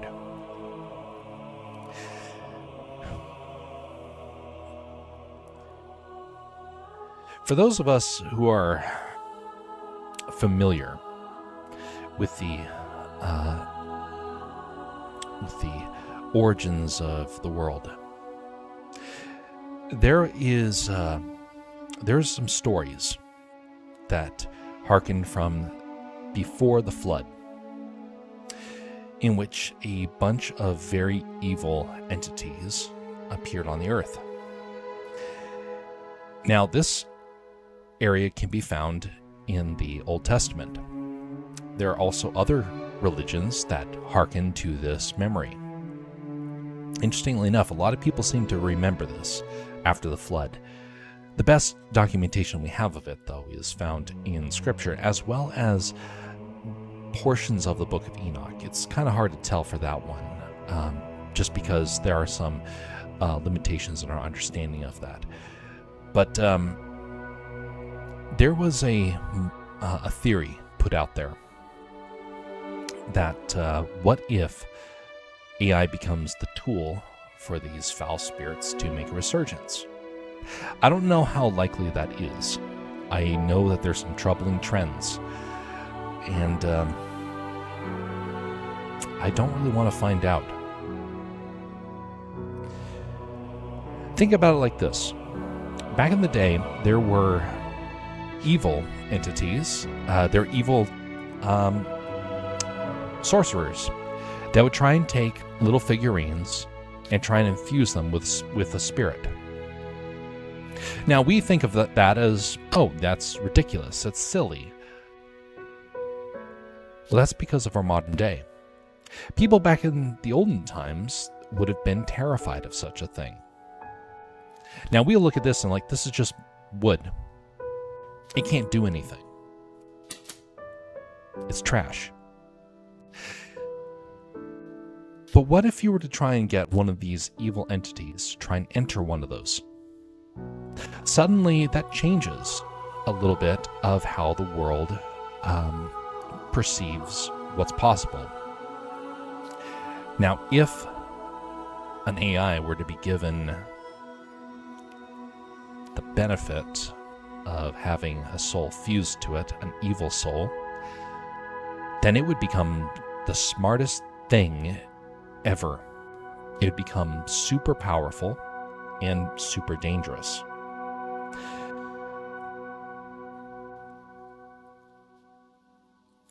Now, we don't know if that's possible, but we do know this. There are some people who have this fascination for wanting to try. Now, I do not believe they will be successful. Not yet. But there is some reason to believe that it could be possible. And in the end, it will latch on to people that are stuck in the darkness. And that has me a bit concerned because back in the day, back in World War II, there were people that started to view some folks as subhuman, and they started to treat them as such. Horrible atrocities were conducted in the name of mercy. That's very possible to happen again. In fact, I would dare say that the likelihood of that happening again is very, very high. So what happens when somebody comes along and says, hey, I have word from this AI that we need to do this or that, and the AI should take precedence over a human? Is that not what a certain nation did back in the early 1900s? Human beings are the ones we should be caring about. A machine will never replace a human being. And if someone were to try, it would get pretty dangerous in terms of, well, where do you stop?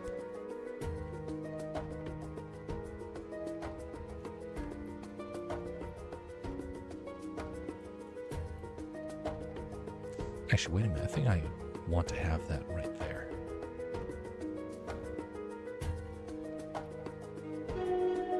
We'll just... Nah, never mind. We won't do that. I'll do that part probably in the painted area later on. But either way, it is something to consider. Where do we draw the line? And why?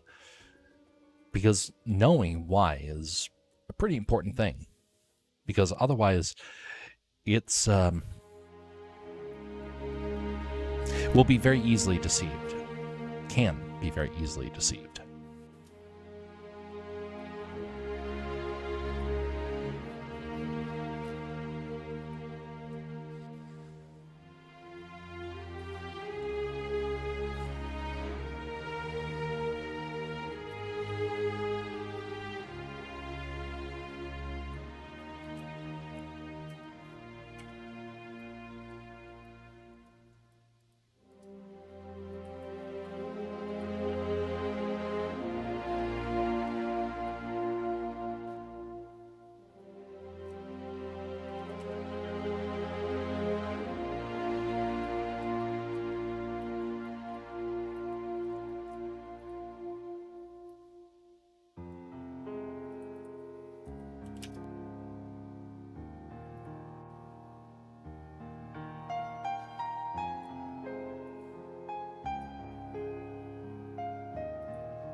There we go.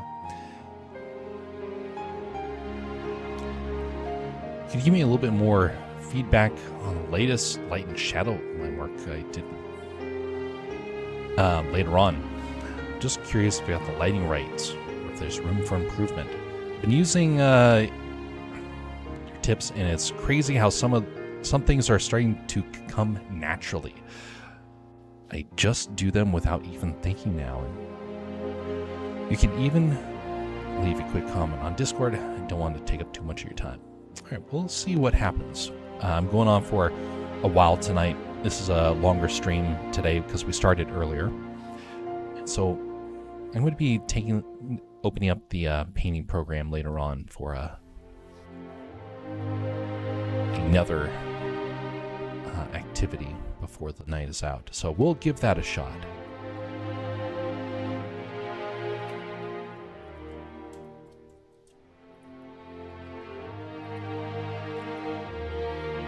That's good that you're starting to have that stuff come naturally.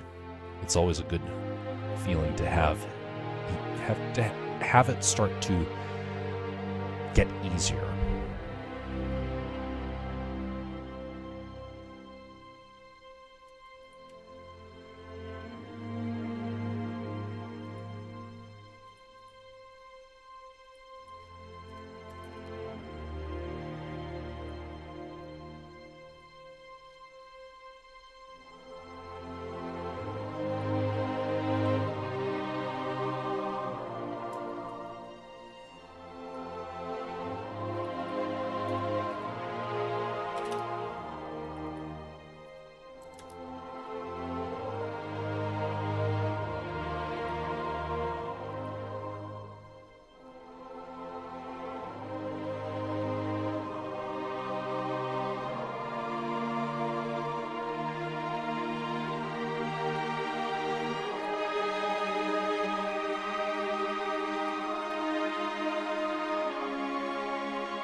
Okay, so now we're gonna do a gradient background. Separate X, Y, and Z. Map that. Oh.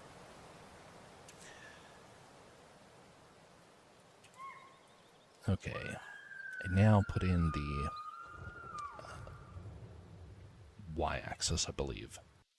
Yep. Color ramp.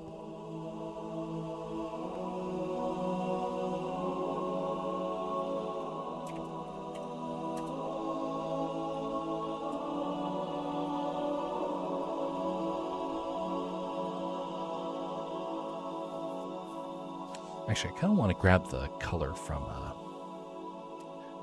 the original.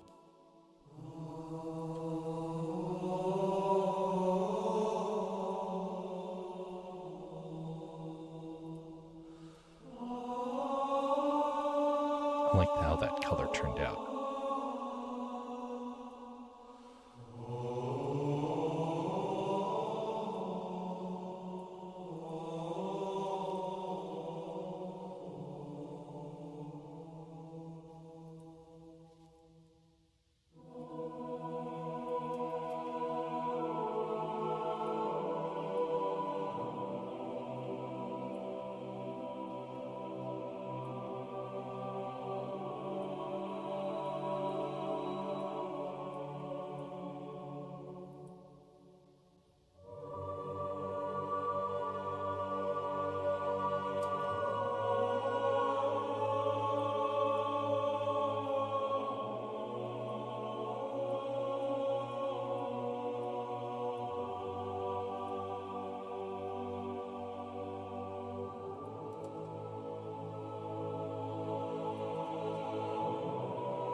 Using Blender feels like programming at times.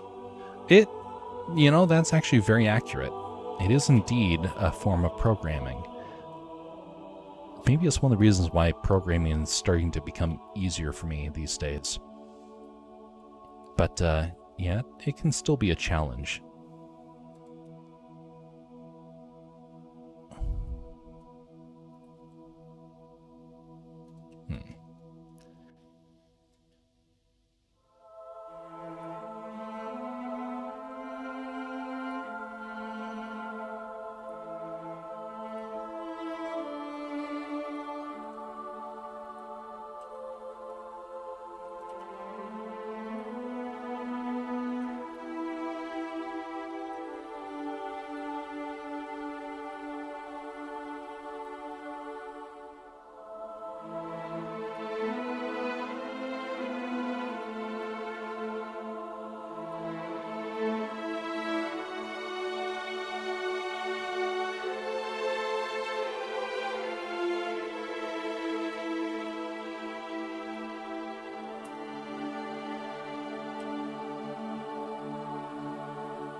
wood.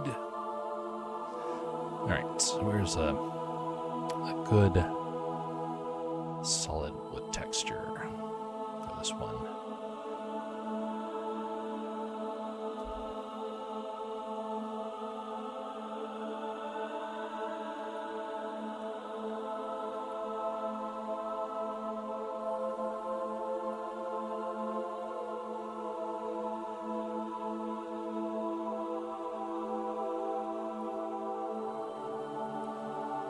Want a hardwood of some kind. Man, there's a lot of flooring.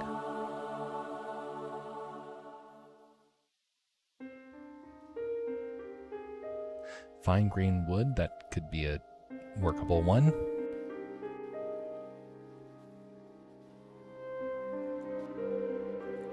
Maybe just stain that type of wood. Yeah, let's do that. This will be an easy thing to do.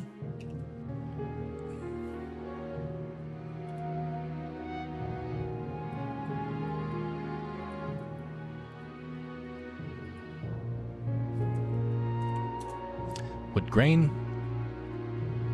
Are those textures or generic Blender ones? Your textures are generic Blender ones. These are ones that come from one of the add-ons.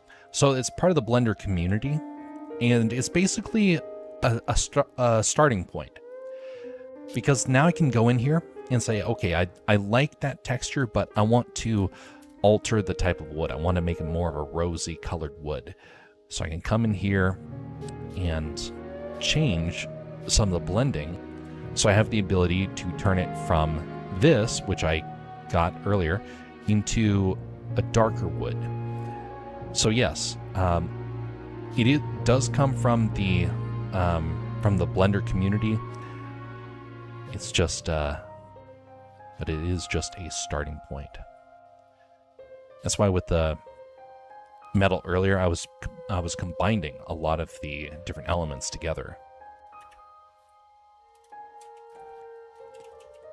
So just changed it by color ramp.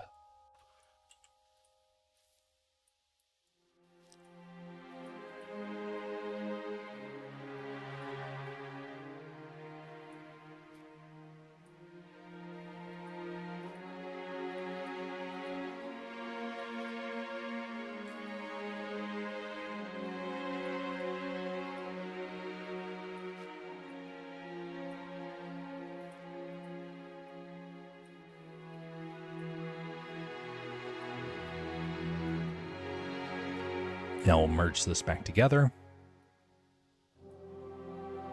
We'll do a mix. Just want to be a little bit darker. There we go. Nice seasoned wood. We come up to this metal here, and we're going to turn it into... Oh, no. Undo. Change this into the cast iron.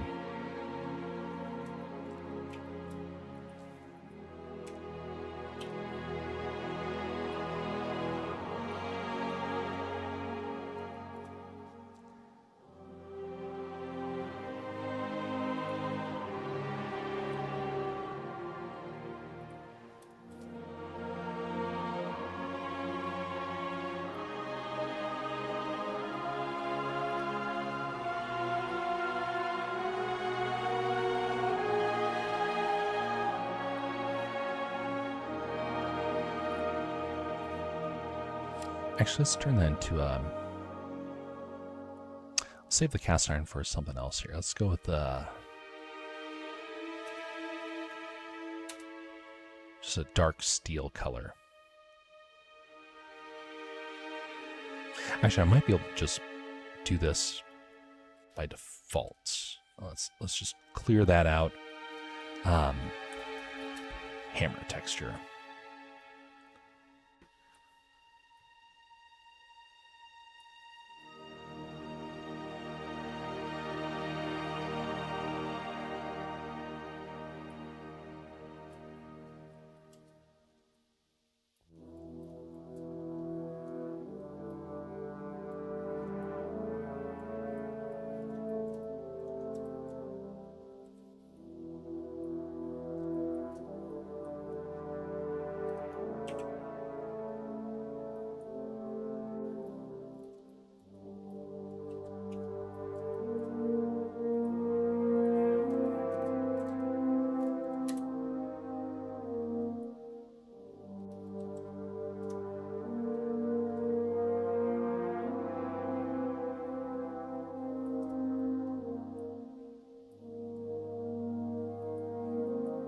That does not do anything.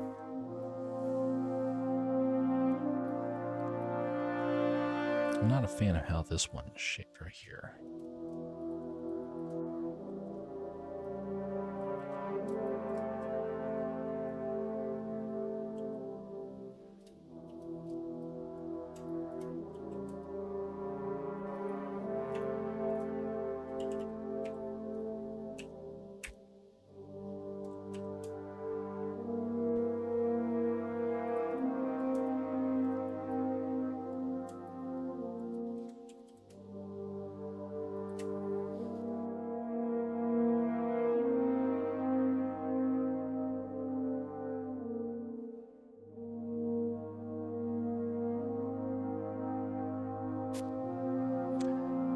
Alright, so we'll just call that good enough because it's going to be slightly out of focus anyway. Actually, maybe not, but either way, it'll be doable.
Ah, that's the one that's causing the problems.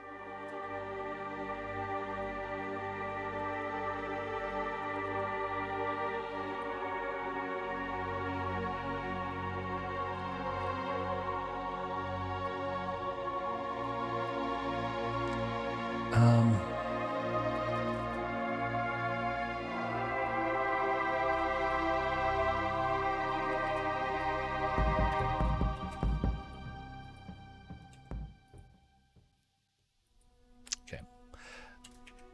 Glare. This will make it a lot easier. I do have glares. Maybe not. Maybe they don't have an option for this.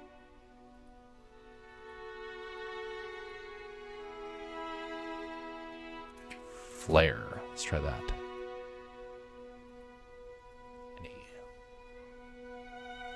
Free first.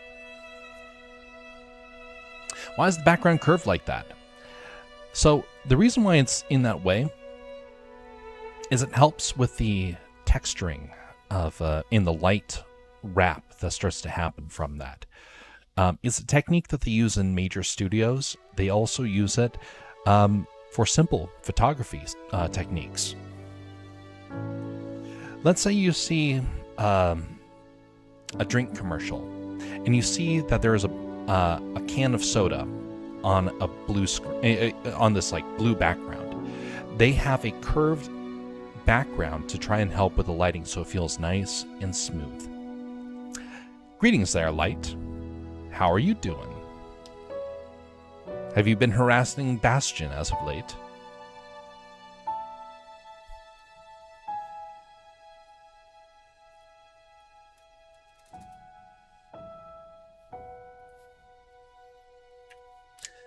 Okay, looks like I'm gonna have to get one of the lens flares from the past. Let me pull this up.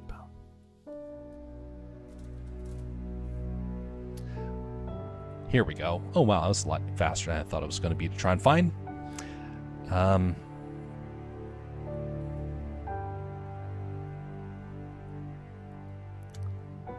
I bought a collection of flares a while back.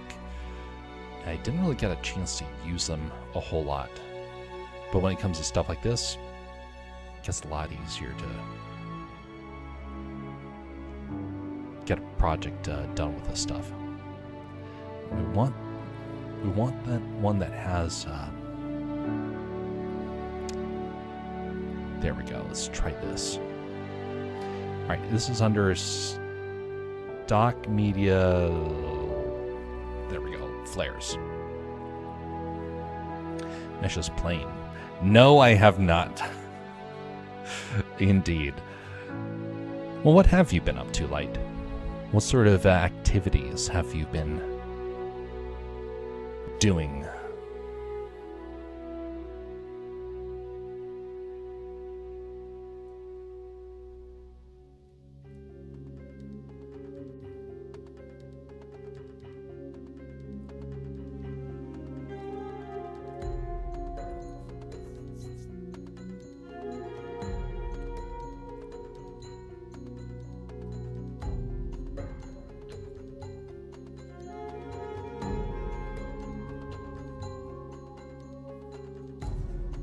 Why can I not find this? Where?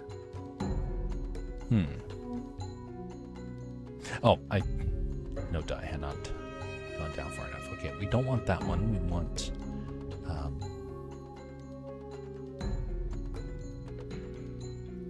just standard Flare Wizard. Here we go. We want this one, right there, I believe. Yes. This one will do wonderfully. An emission, and we want there to be, yeah, just that.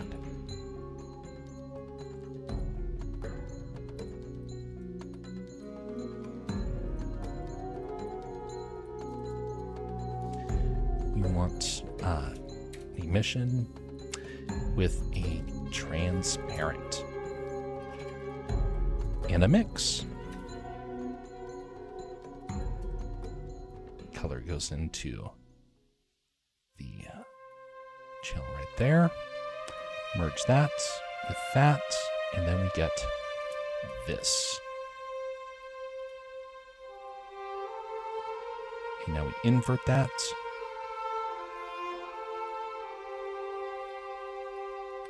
Lovely.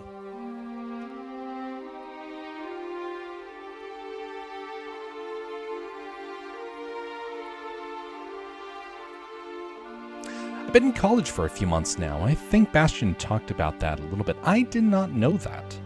I know he's been in college. I didn't know that you were in college. Well, how has it been so far?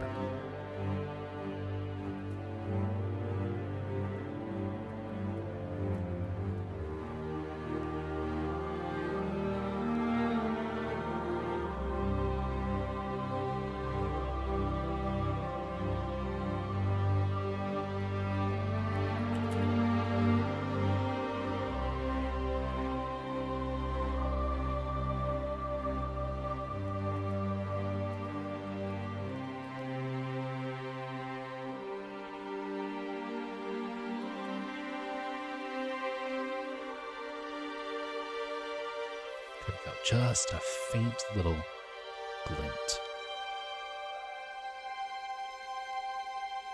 And now let's actually change the coloration on that just a tad bit.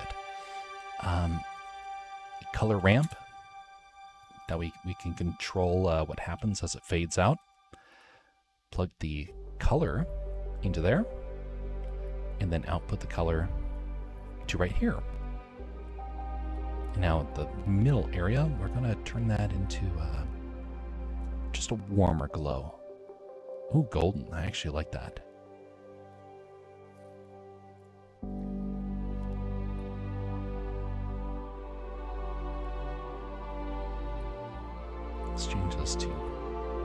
B-spline.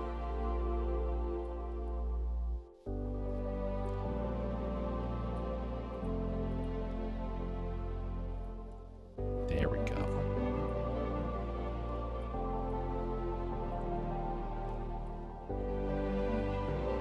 And a deeper yellow color, maybe a slight red hue.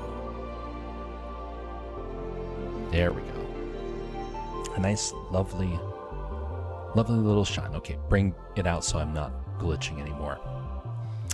College has been good so far. I'm working on getting my general education credits for now. Might go for a music degree or something. Not sure yet. Well, when you're just getting started, not necessary to try and to necessarily have the plan all figured out yet. But be sure that by the time you come to a second year, to definitely get that. To know exactly what you want to try and use with it, because otherwise it starts to become it becomes harder to plan forward. Now,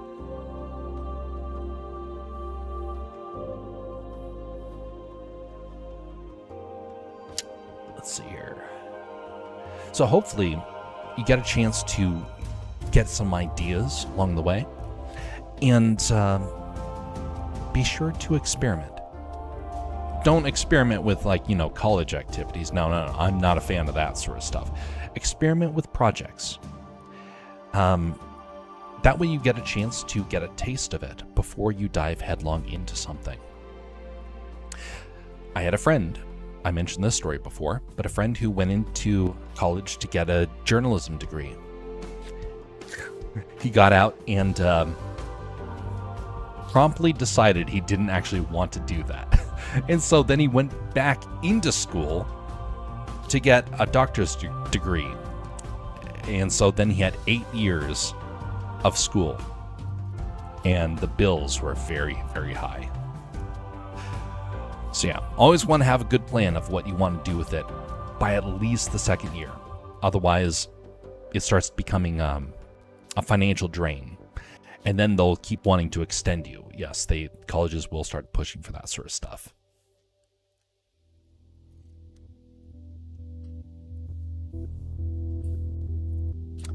Hopefully you're getting a chance to also make some new friends, and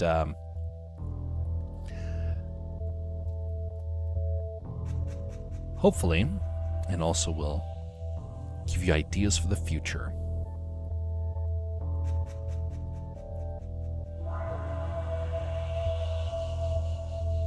Just letting God steer the path of my life, especially with college. Indeed, that is a good way to approach it. But all the same, try and plan out a little bit, because college is a very expensive experience, and so that's why you want to be able to have a good solid idea before long. Just because financially it becomes spendy. I'm sure it will pan out fine for you. I have a ducky named Bastion. He's my friend. Does Bastion know about this ducky is the question.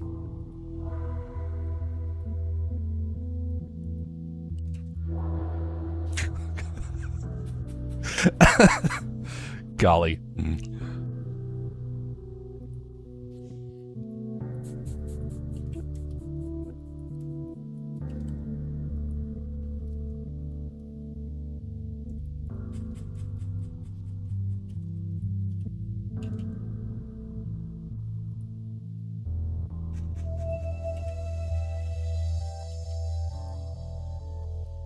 There we go. A bit of a cross in the shine here. That'll work well. All right, I think this thing is ready for its final. Oh wait. That's right. We got one last thing to add into this, and that is the logo, which is right around here. Logo.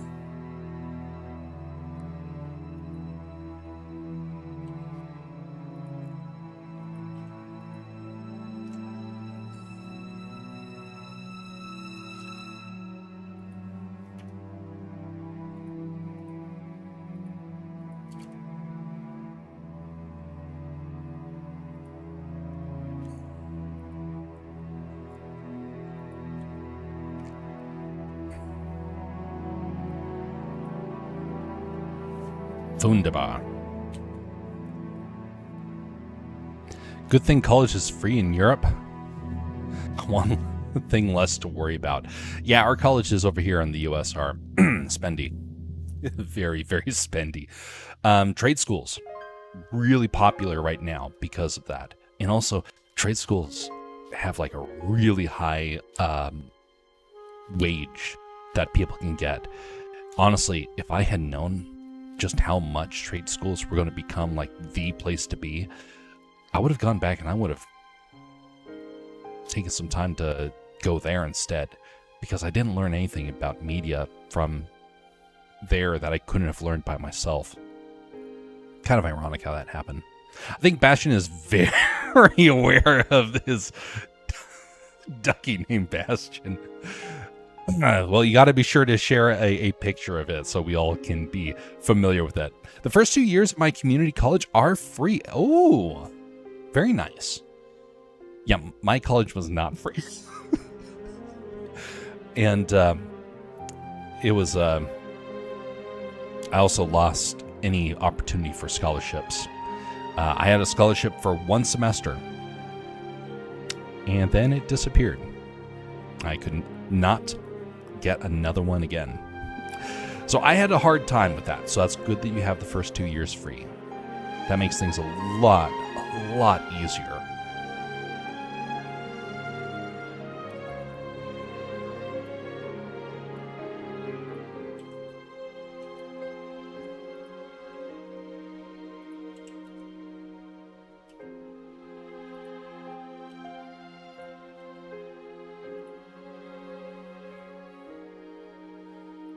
Actually, I think I want to have a lock track.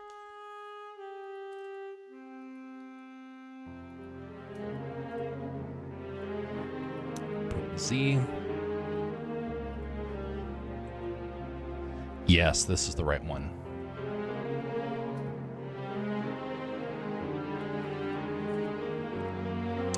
And then, copy this to selected. And change that about here. What is the direction? There we go.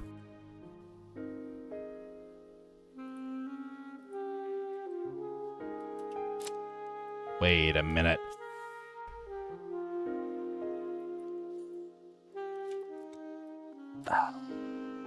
This is frustrating. I don't remember what this one is.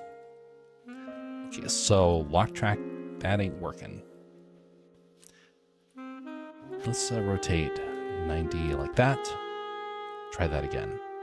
Oh, okay. So that did work.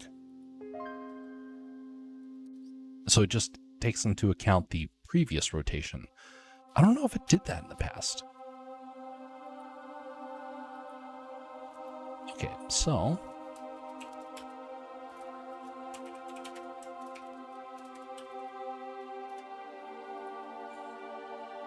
decrease the scale.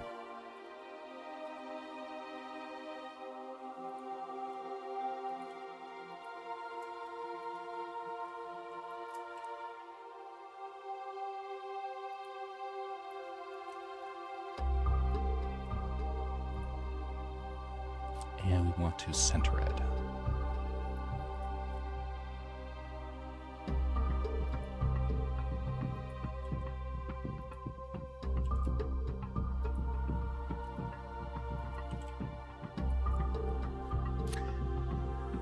Now for the overflow, we're going to now move this back to 45.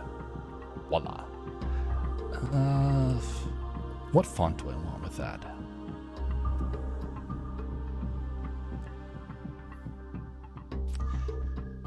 Well, this story is currently live on the website, but this logo, this updated cover art will be put on later on after the stream is finished tonight.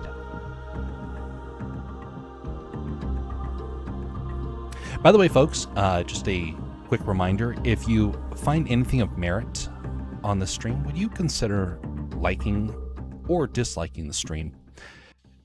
It is very hard to try and know who's real and who's not these days. Thankfully, the number of bots seem to have vanished in the last few weeks, which is very encouraging. To some people, they're like, wait a minute, where'd all the views go? For me, I'm like, well, at least the bots are gone. And that's the number one thing that I'm a big fan of that. And one of the things that you will see across these platforms is a lot of fake comments. And if you want to comment and have ideas, I'm all for that. And I would welcome it. Don't feel pressured to do it, but it does help me to know, like, hey, if you have an idea that you kind of want to see, be sure to mention it. Because then it helps to, give me something other than the bots to kind of look at. Thankfully, the bots don't happen too often these days, and I do delete them when they appear, just because I get so tired of it. On the 6th page, ooh, nice. For those that don't know, is right here. And so this is the system. This took me a long time to program and figure it out. And it's not finished yet. There's a lot of other things I need to do for this. But the basic stuff is all figured out.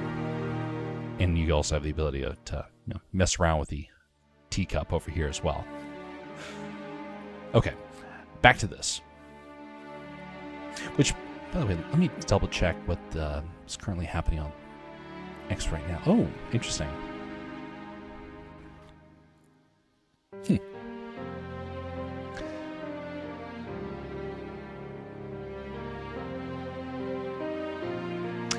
I'm very suspicious about the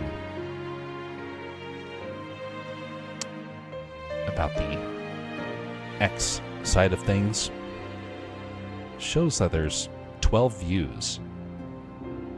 I doubt that that's really the case, but yeah, I don't know this platform very well. All right, so what do I want to have for the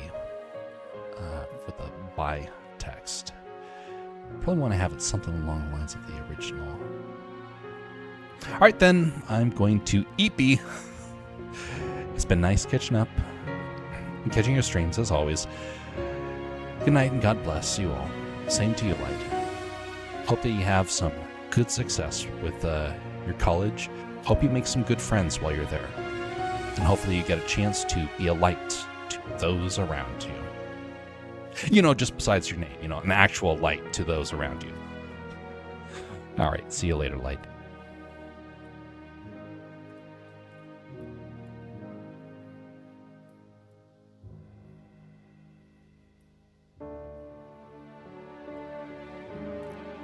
Trajan. I think Trajan is the font that I want to use. I don't think I have that in the standard font area. I think I have to get that from the my font collection here. I hate opening this file because it glitches so much. Like, it causes everything to freeze so much because there's so many fonts to choose from.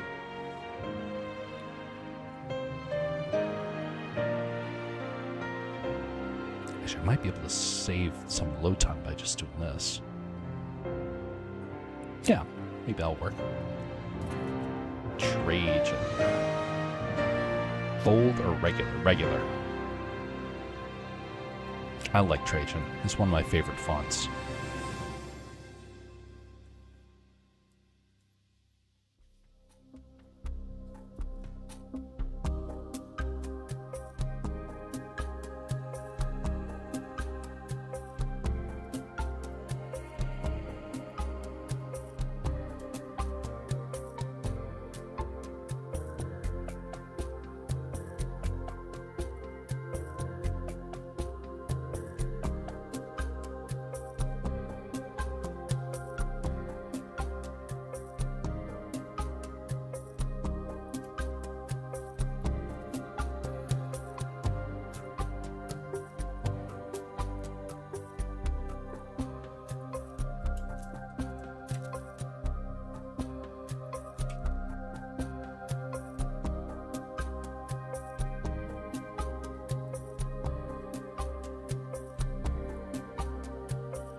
Okay, so we're good for that. So I'll save that to render after the stream. But in the meantime, I'm going to do the next thing for this evening, which is going back to the Milo drawing and doing some more work on that. So we're going to save this. We're going to go to a short intermission, and then I will be right back.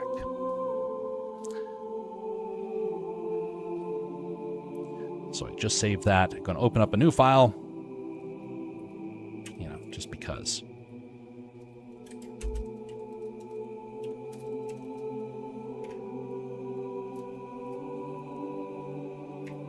All right, be right back. There we go.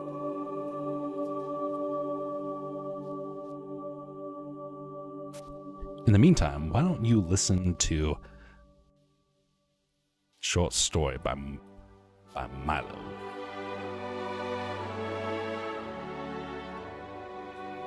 There's Milo. Here we go.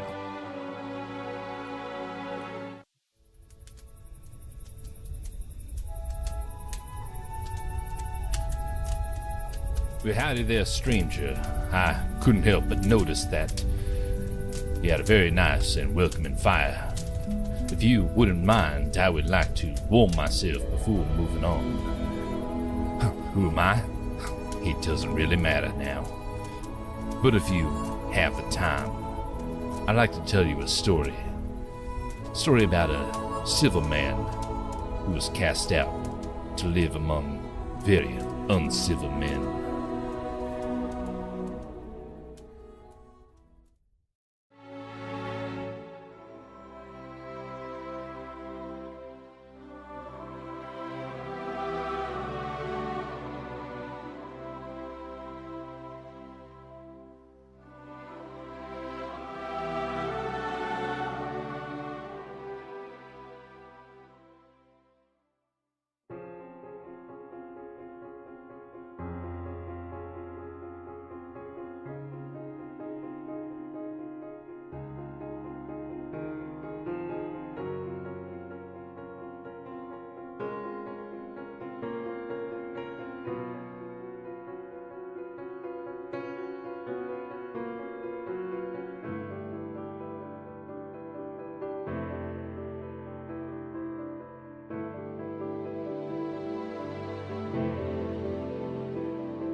Just thought of something.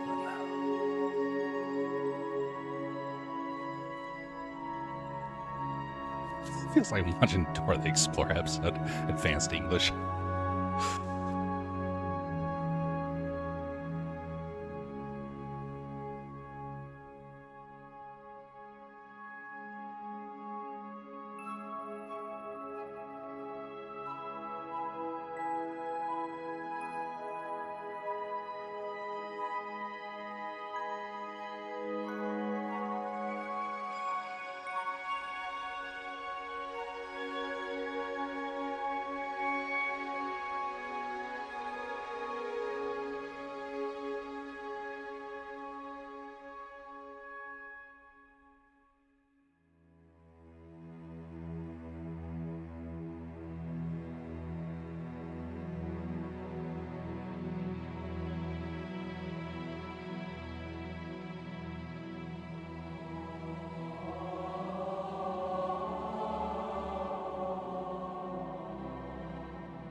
Here we go.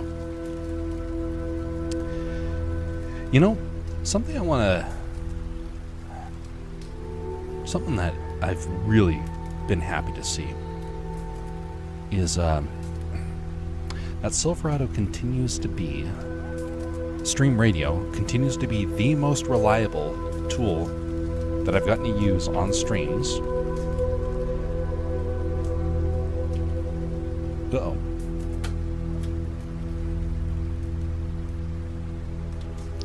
The most useful tool I've gotten to use on streams, and it's the most reliable. Other tools glitched all the time, and just made me feel, when using those other tools, made me feel like I was going crazy.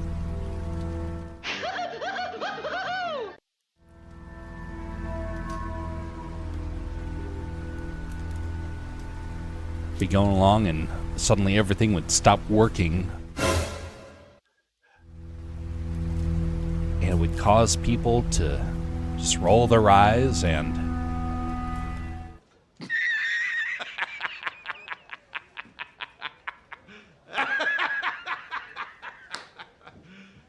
You serious? that was back when we had 10 to 20 people per stream. And there were a lot of times where people were like, just get rid of it. And other folks were like, oh, well, you know, you're not doing it right. Well, now, it does work.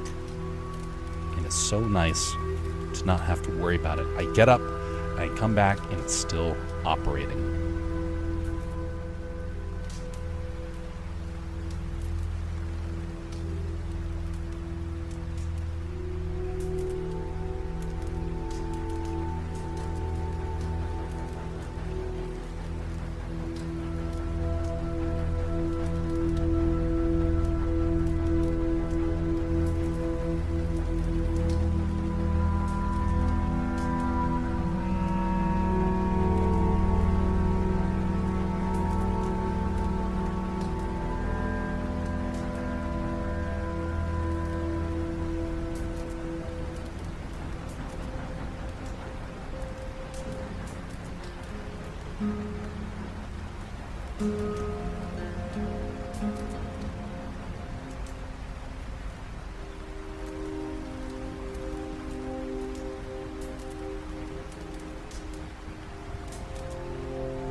Well, the lighting is really starting to turn out now.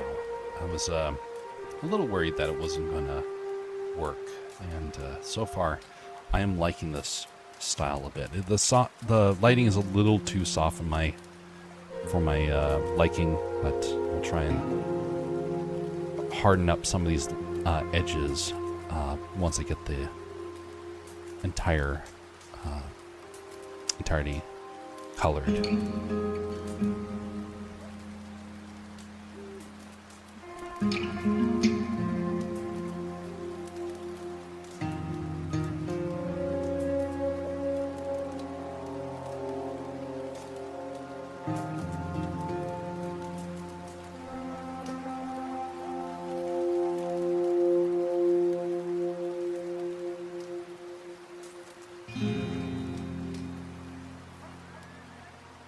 Much appreciated there, Jersey.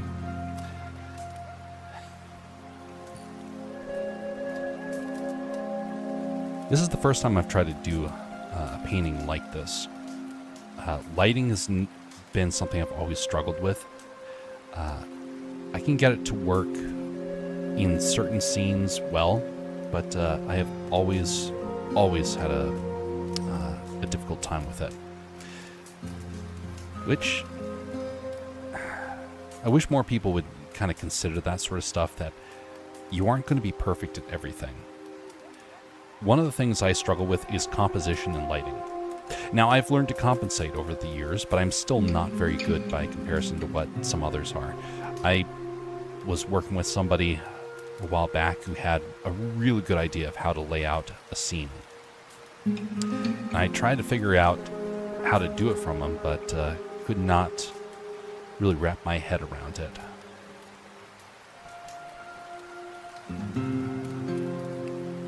Partially because I haven't had a chance really to do the repetition. If I did this every day, it would get better. But I don't. And so thus, I routinely have to keep going back and relearn the whole process. Okay, not completely relearn, but, just generally. You have to go back and you have to work at it again and again.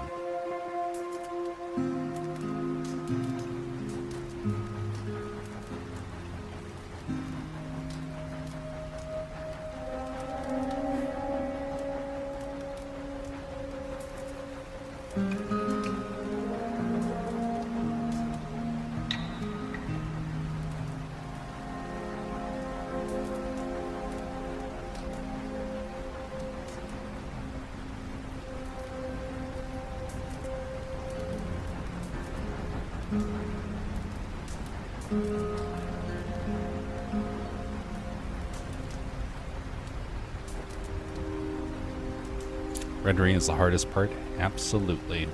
Absolutely.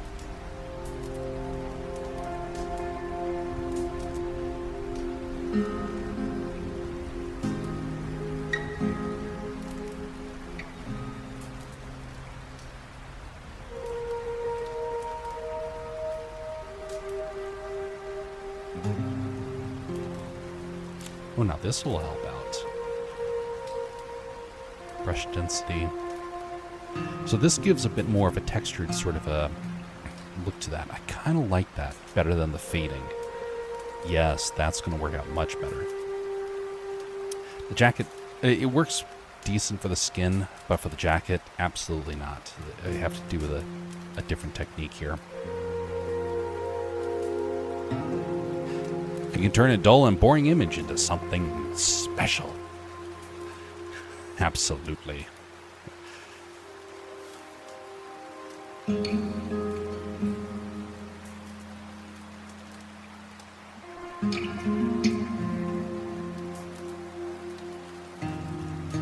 I'm not very good at being able to pick out brushes for textures. There's some people, they have like all their brushes memorized to perfection, and so they can whip out a brush at a moment's notice. I have historically always struggled with brushes. I don't memorize them the way that I should, in part because I don't use them constantly. Like, there was a brush I used for snow textures a couple years ago. I can't remember what brush that was. It's been infuriating to try and think that I don't remember what it is. And so when I want to try and go back and paint snow again, I have to rediscover what that brush is.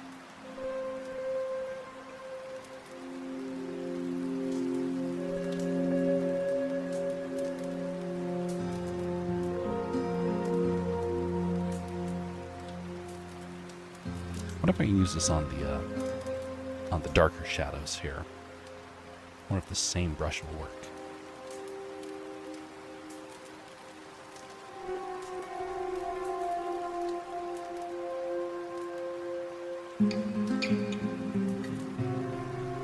I'm gonna have to change the blending mode here, though.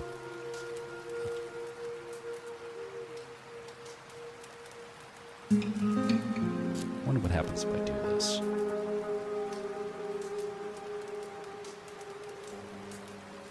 I'm going to the extremes because I want to try and figure it. Okay, no, that's not gonna work.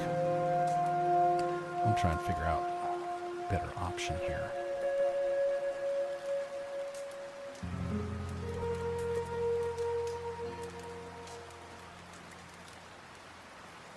Well, I guess hard light's the best option for this. I'll just tone it back. That way it's there, it's adding texture and detail, but it's not overpowering.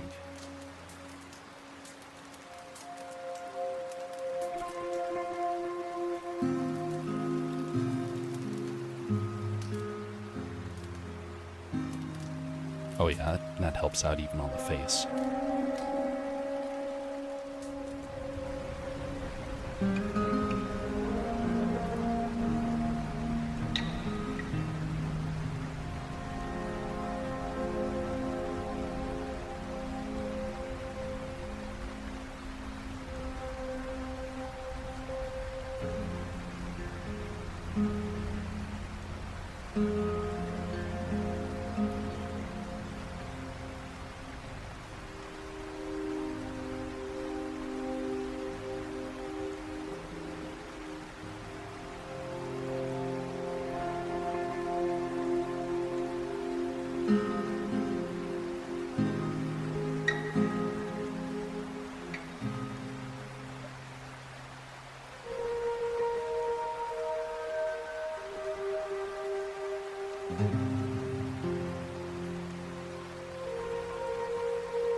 Oh yeah, that softens it up a lot and adds some good texture as well.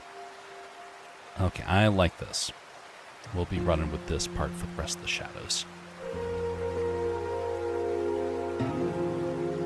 Kind of has almost a pastel sort of look to it.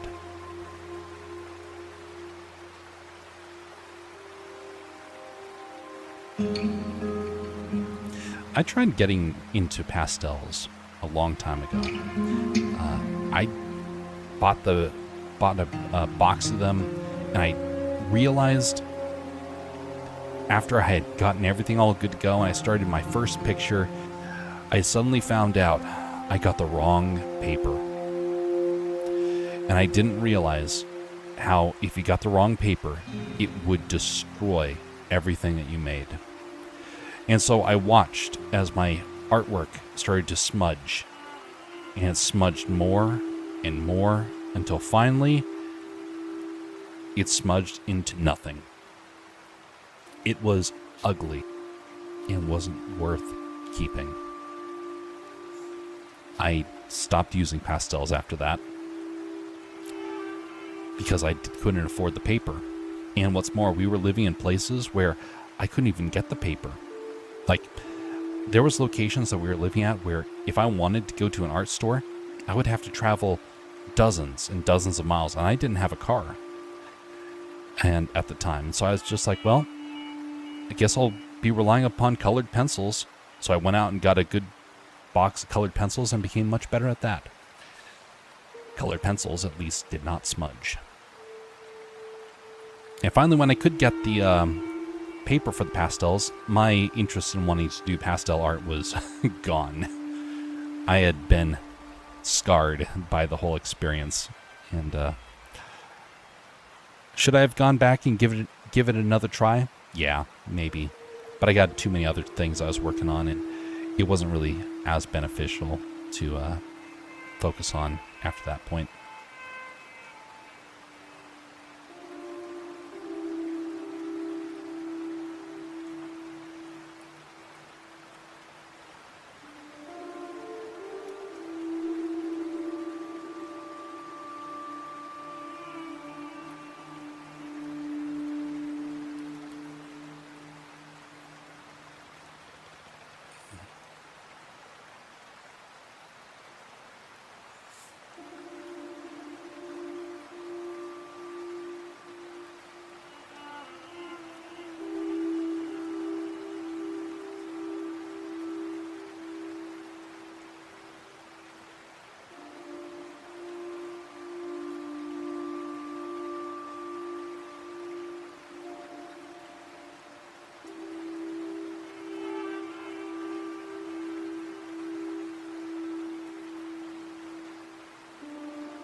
This is turning out much, much better.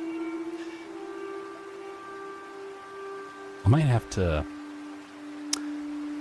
inks to dry brush. That's the brush I need to memorize. This thing, I like the texture to this. It could be a little bit better, and I might actually go and update this brush so it has a bit more control. But overall, I'm very happy with this brush.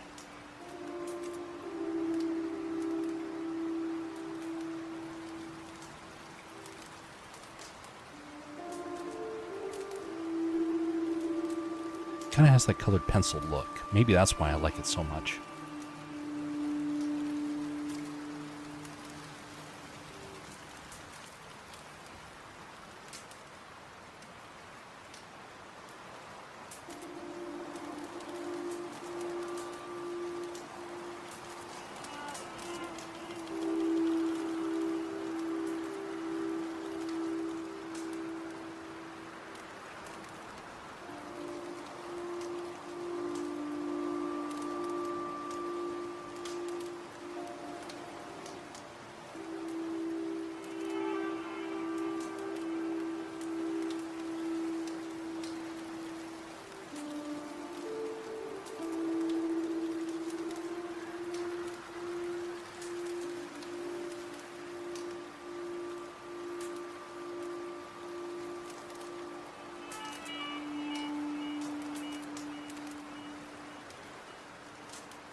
I think I used this brush on the Star Wars project. I didn't take note of what brushes I was using, but this feels very familiar. Like I was using this on some of the textures. Maybe this was indeed that brush. Oh, yeah, no, I recognize this pattern now. This was on the earlier paintings. So not the later ones, this was on the earlier ones. The ones that I had kind of a splotched look for them. That's what this brush was. I didn't realize I could do this type of detail with that. That's the thing about art. You keep learning as long as you keep experimenting.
Kind of gives a bit of the pores that would appear on the face too, without having to do too much detail.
We're going to go on for just a few more minutes here, then I'll take a look at the image that Jersey mentioned about earlier, and then I'll be wrapping it up for the evening.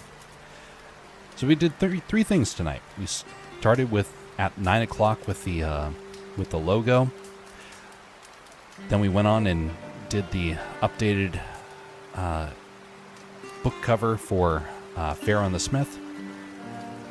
And then we went on and did a lot of color updates for Milo, and it's actually starting to look like what I kind of want the final to be like. Now, we're going to alter the blending options when it's all said and done, because it's not quite there, but it's getting very, very close.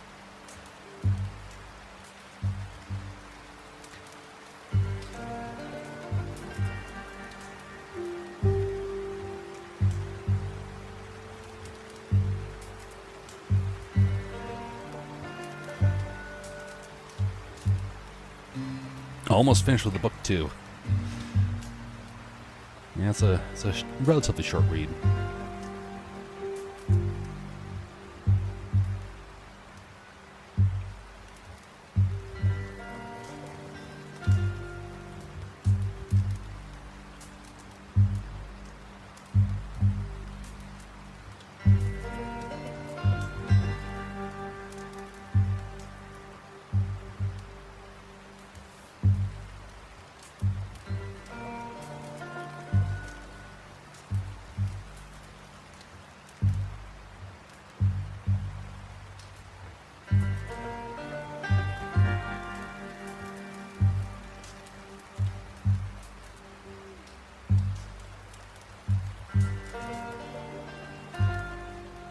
One thing I remember telling somebody years back, I did an experiment, and I said I want honesty in the review process.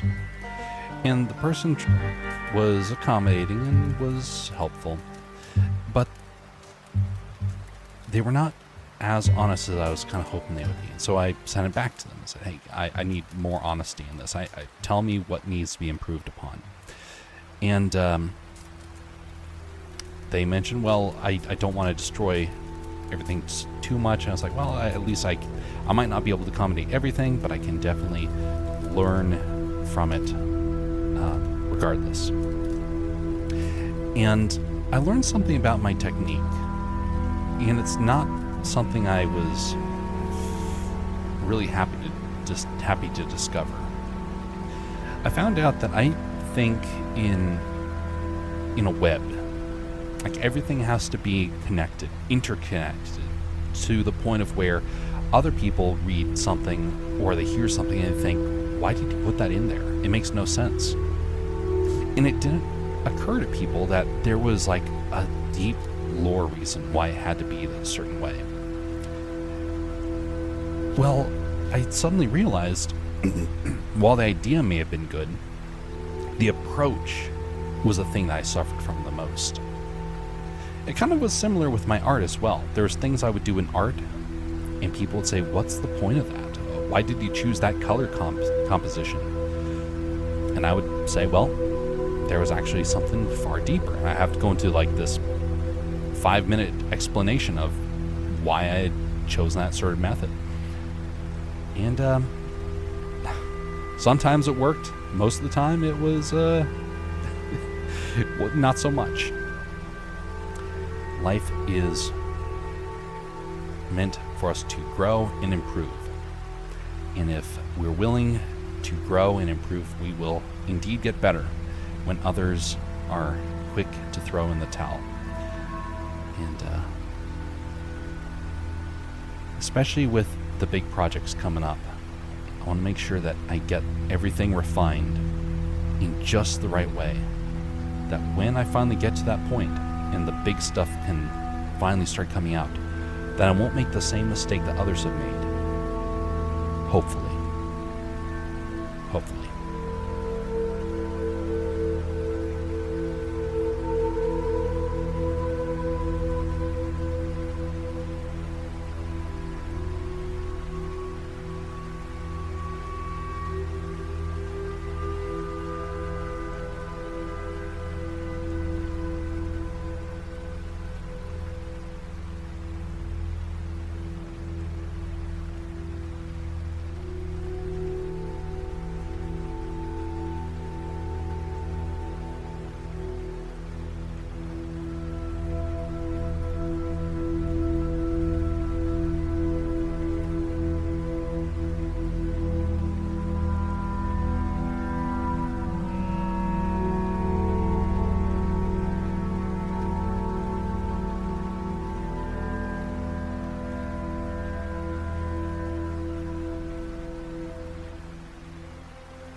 Interesting.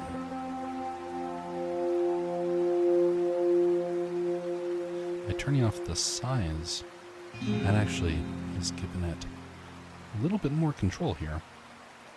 Get rid of that. That's not helpful.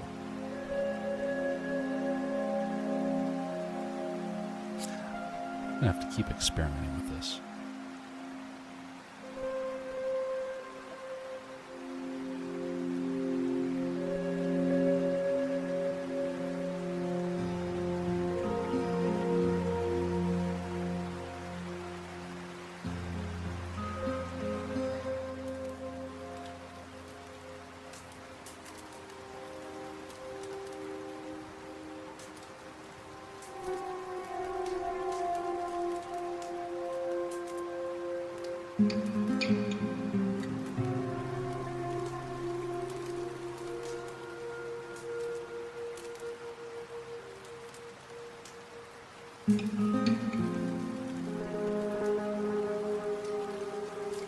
Sorry, get some stakes here. That means I'm going to save this. Let's see here.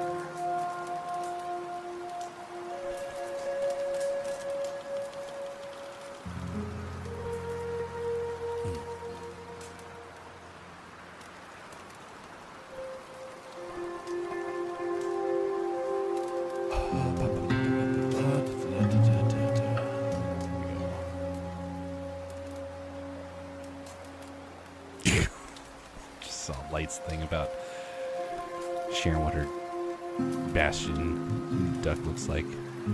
Alright, do this. Proper laugh there. Where is... Listen. Okay. Double check.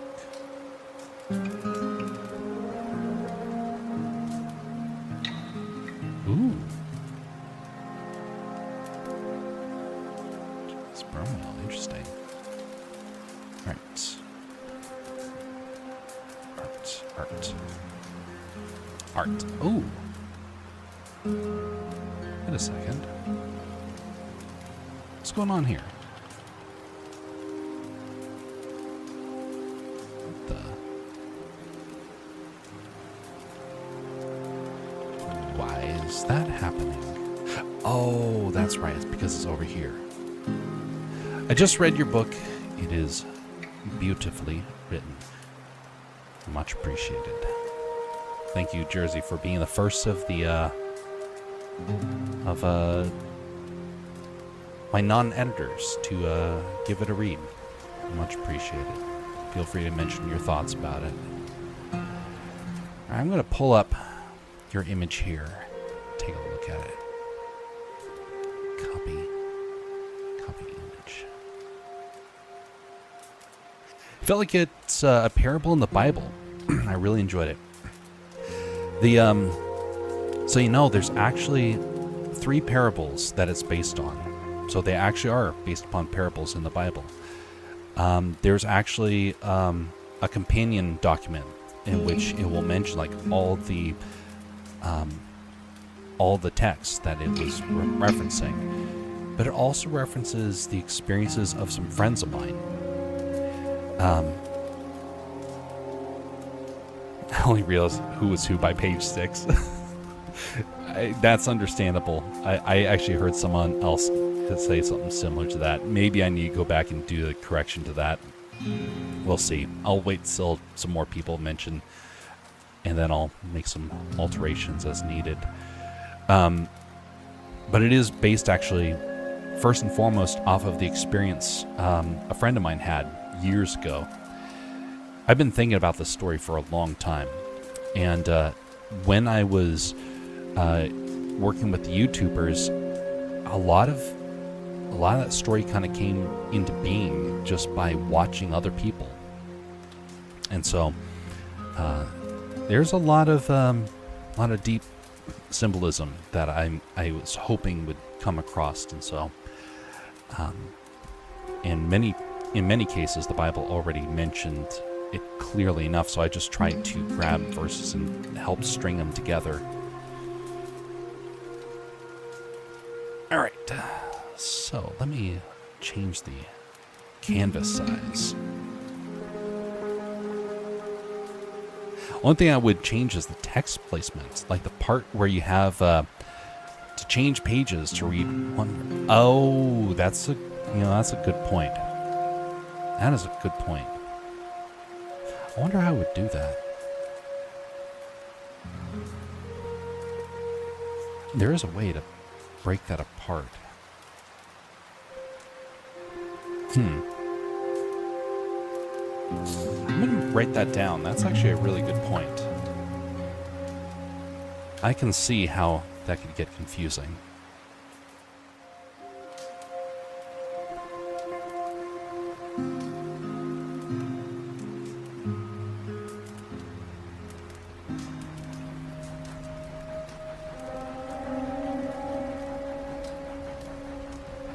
Or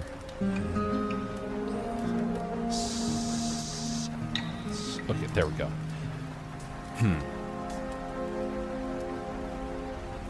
Looks great, really. Hopefully Milo and the Demon Bear will be just as well written. Hopefully. Although for Pharaoh and the Smith, it took each sentence took literally an hour to write. I'm not joking. I have it recorded. I started writing that last November.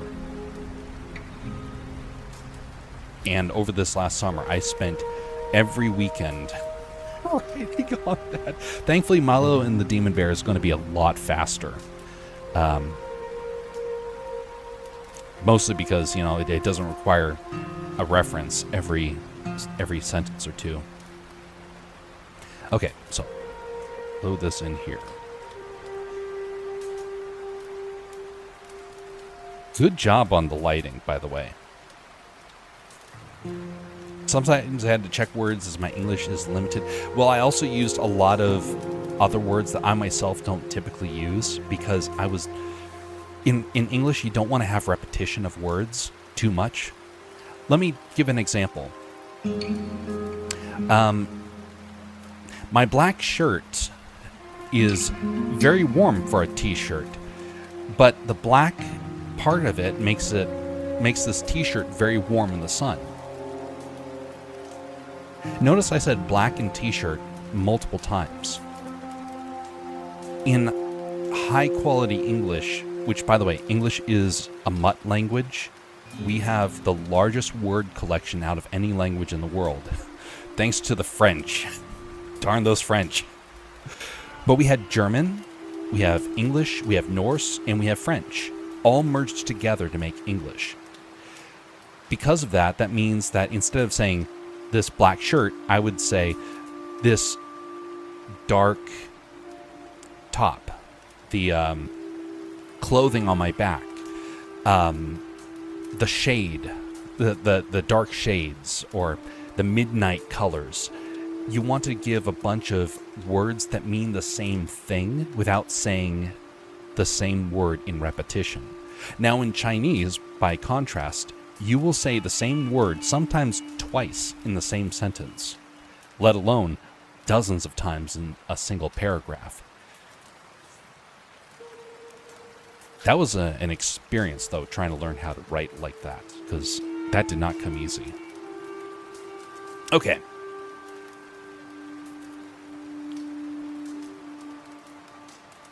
I am going to definitely do that. There's some folks I know at church, but there's also some folks online that are part of part of an old church that I was a part of, and they're still out there. I have to chat with them. We'll see.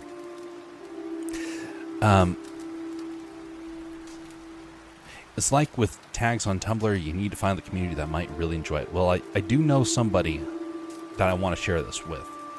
I kind of need to get some more people to read it, though, before I do that. Because there's someone who can actually, really share it to the right folks. We'll see.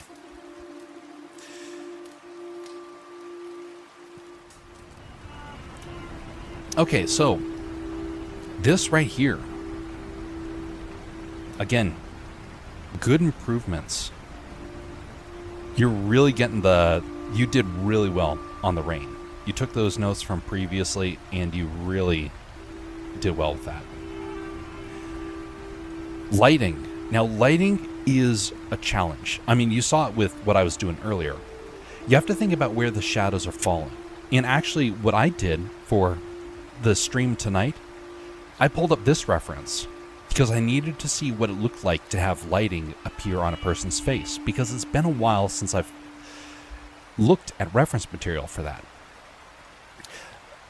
Now, for your picture right here, you have to remember to think about where light is falling. So you got a good brightness for the headlamp that's coming off right here. But you're going to want to try and make sure that you start to definitely lean. Let's grab a darker bluish color for the shadow here. You definitely want to try and make sure that the lighting falls off where the rays of light would go. So think about it like this. Right now you have one light source. Well, one major light source coming from the helmet, like right here. And you're going to have it reflecting off of the rain back of the person, back at the character. And so you're going to have it lighting up kind of like this. So it's almost like they're being lit from a spotlight in the front. So you just got to go around. Actually, I'm going to use my new favorite brush here. There we go. It's going to be lit up in this sort of way. There's a bright moon up high. Ah, I see. Well, one of the things you want to make sure of is that if you're going to have a light, you want to also give like a hint of where that light source has come from. So we'll show you how to do that here in just a moment, because it's actually relatively easy. But you're definitely going to have this, if nothing else, because the intensity of the light will still impact that, even if it's just a little bit. And then you have here, because it's going, right now you have a shadow that's going to be cast one way or the other. So let's put the entire face in shadow, but let's bring out the eyes. So that way they're the ones that are getting the major reflections. Maybe have a little bit softened up here. Man, I am liking this brush. But I definitely need to change the texture because it's not quite there. But I am definitely liking the feel of this. This is very natural for me.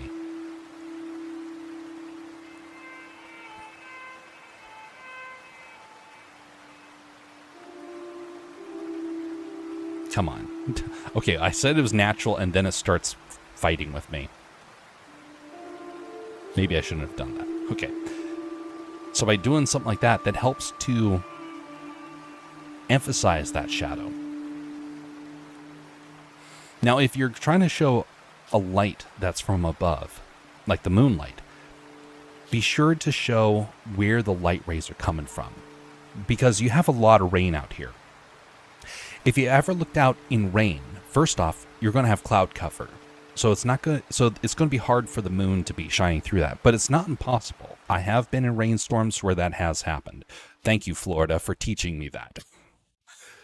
Golly, in Florida, you'd have a thundercloud that would appear overhead, and it'd be bright sunny day or a bright moonlight, and then suddenly it'd be a downpour. So it was quite the experience. But all the same, you're going to want to help show where that light source is coming from. So let's start off by just adding a bit of a soft light that will be coming from above. Let's turn this on to add.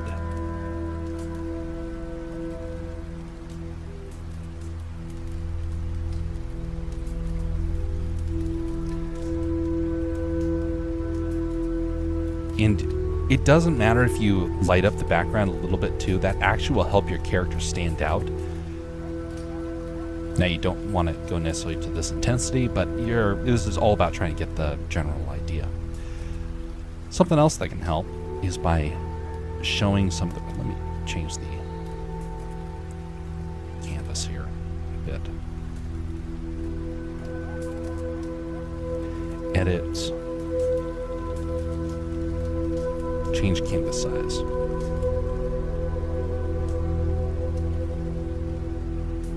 There, that way I don't have the gray shown out there. Didn't we think there may be some kind of unseen light source from behind the character, like there was another person with a headlamp behind that stuff? Yes, that actually could help out a lot. Yes, actually, no, that would be a really good idea, because that helps to put them in the environment. Makes them think that they're part of a team, and it makes a story like, what are they doing out there, that sort of thing.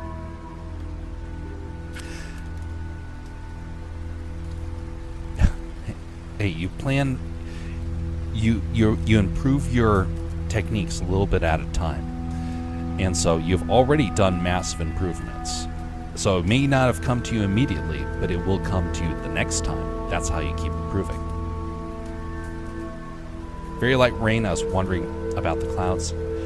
Yeah, there's a couple different ways that you can go about it. You can show like the actual clouds in the sky. I'm not a huge fan of doing that, but if you were to do that, you'd want to do something along the lines of this. Oh, wrong one. So it's just a little bit of a shadow for the underside of the clouds.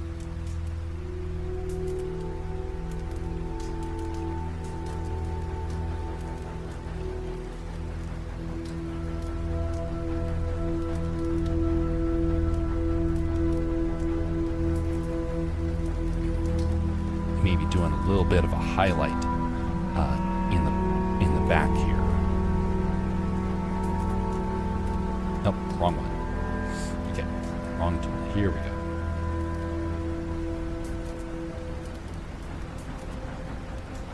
By the way, I learned this cloud technique by watching street painters.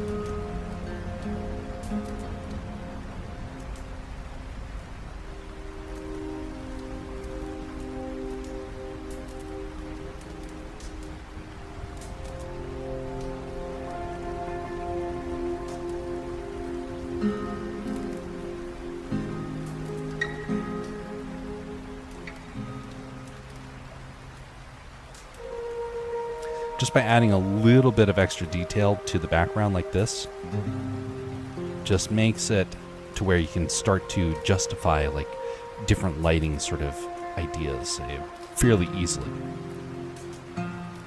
So by doing that, we also have changed a bit of our mood for this. So we can be able to come in here and let's say we want to add in a soft light and try and help bring out some of the darkness. Just because now we have that benefit.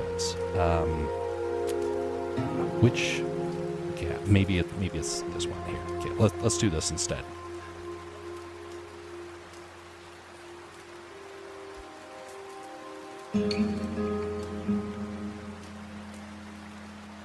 So now we do something for the terrain. Like, we don't have to light up everything. We just have to light up some areas of the landscape. They'll help to add some extra detail. I'm being a bit exaggerated here, but you'll get the general idea.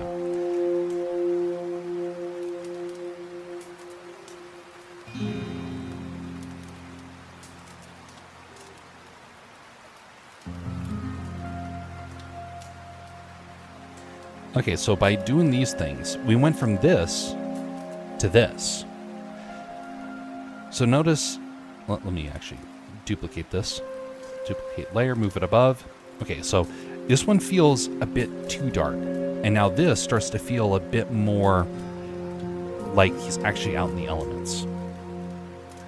So hopefully that's a helpful tip. Lighting is very debatable, like the best way to go about doing it. I'm not very good at it. I admit that. But I am slowly getting better. Those little green circles that appear in some photos near the light source. Oh, wait a minute. What do you think about the overall lighting effect of the lamp? And I do like the overall lighting of the lamp and the moon. So one of the things that you're going to want to try and focus on is trying to get where the light fall off is going to be. The lens flare, perfectly fine to do it in that manner. And I actually think that it turned out pretty well. One of the things you can also do is by getting a light photo collection. So like this one is a collection of lighting effects that I have picked up over the years. Really helpful to be able to use. And here's the reason why. Let's take this and add in... Wait a second. Oh, that's right, because how this software works. We have to import it more directly. Alright, we want light wizard.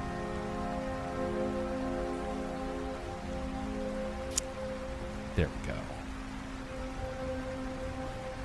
So one of the best things about having a collection like this is it helps to speed up certain processes. And so you can be able to say, hey, I want to be able to have like an extra bit of lighting effect. Now, this is not supposed to be the lighting effect that you use, but it becomes something that helps you to overlay with the different elements. And typically you want to use like 2 or 3 of them simultaneously. And so let's get a shine that's like slightly off, which is here we go. This is the one I was thinking of. It's like a soft, sort of light shine that is not quite symmetrical.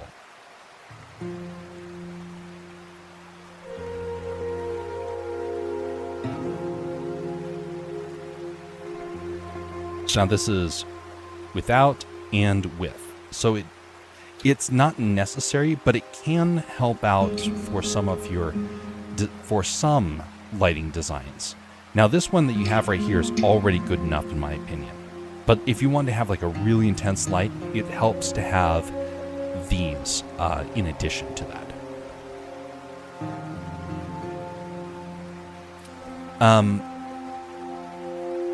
And color of the light. Oh yeah, I tried to do the rainbow light half circle illusion right above the headlamp. That can definitely work. Now, again, this is why these things can kind of help out, because light is very mathematical, and so it can become a bit of a challenge to try and do it in a painting. Masters will struggle with this, and so that's one of the benefits of having this stuff for digital, is that you have the ability to use it in different creative ways. Let's tone that back. Let's just make it just ever so slight. There we go.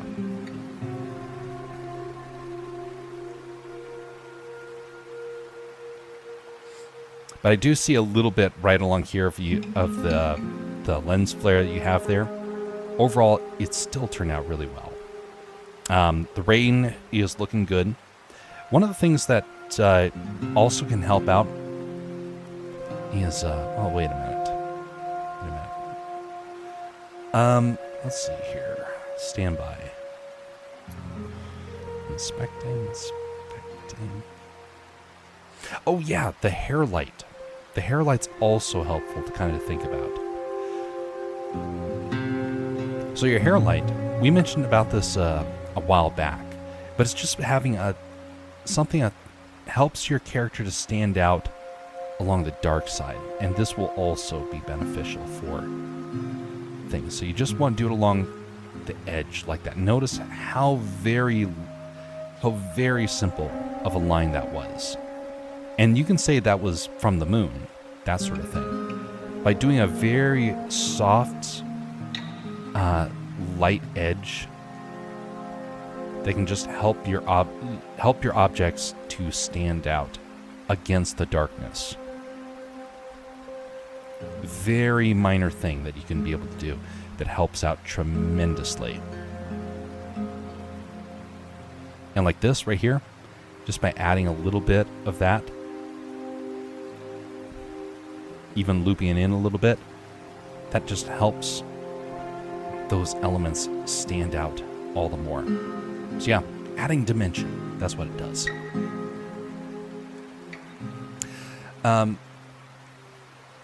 It takes me less time to make art of this quality, indeed. It takes me like half the time or even less than the previous one. That's exactly what you want to have. Now, eventually you'll hit a point of where you won't save as much time as you used to. Now, that's not a discouragement point. That just means that you've officially hit like a point of where your quality is going to start going up, but the speed is not necessarily going to have the same sort of thing.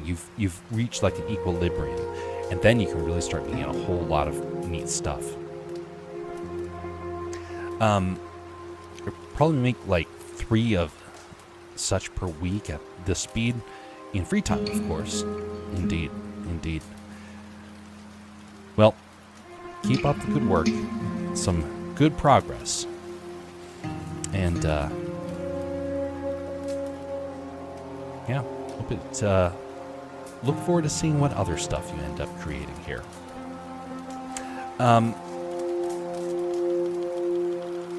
More on the quality and less on speed. Yeah, it's debatable.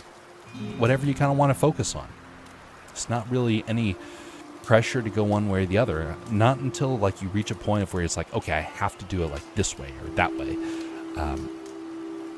Right now, you're just in an experimental phase. Feel free to not burden yourself. Not yet. Burdening yourself comes later. And by the way, a burden's not bad to have. Burdens actually are really helpful to motivate you. It's one of the things that actually got me like special job opportunities, because I actually had the opportunity to do that. It doesn't necessarily mean that you have to use it for art, but it means that it can help you eventually overcome big hurdles, whether it's in art, whether it's in jobs, whether it's in education, things like that. Indeed. So we're going to be wrapping up there. For anybody that is across the different platforms, which I think... Okay, no, never mind. We don't have enough for really to bother with it, but we're going to be bringing this to an end. Thank you, folks, for coming by. I hope that you found something of merit around here. We are at 4 hours of streaming, which is 4.5 hours. So yeah, it's not been typical over the last couple of months. And by starting earlier, I think this helps out tremendously. We're going to try and do that again next Saturday. We'll start earlier at the 9 o'clock time, and that way you get plenty of time to do all sorts of neat art stuff. And you know what? I'm also not as tired as I normally am for this sort of stuff, so that's also a bonus. Man, it's like the moment I hit like 35, my ability to stay up late started to fade. And now, at the age of 36, it's really starting to impact me. So, anyway, we're going to call it there. Have a very pleasant evening and morning, everybody. Just a reminder, no matter what happens, be civil to one another and share that civility with those around you. On that note, folks, we'll see you next time. Have a very pleasant evening.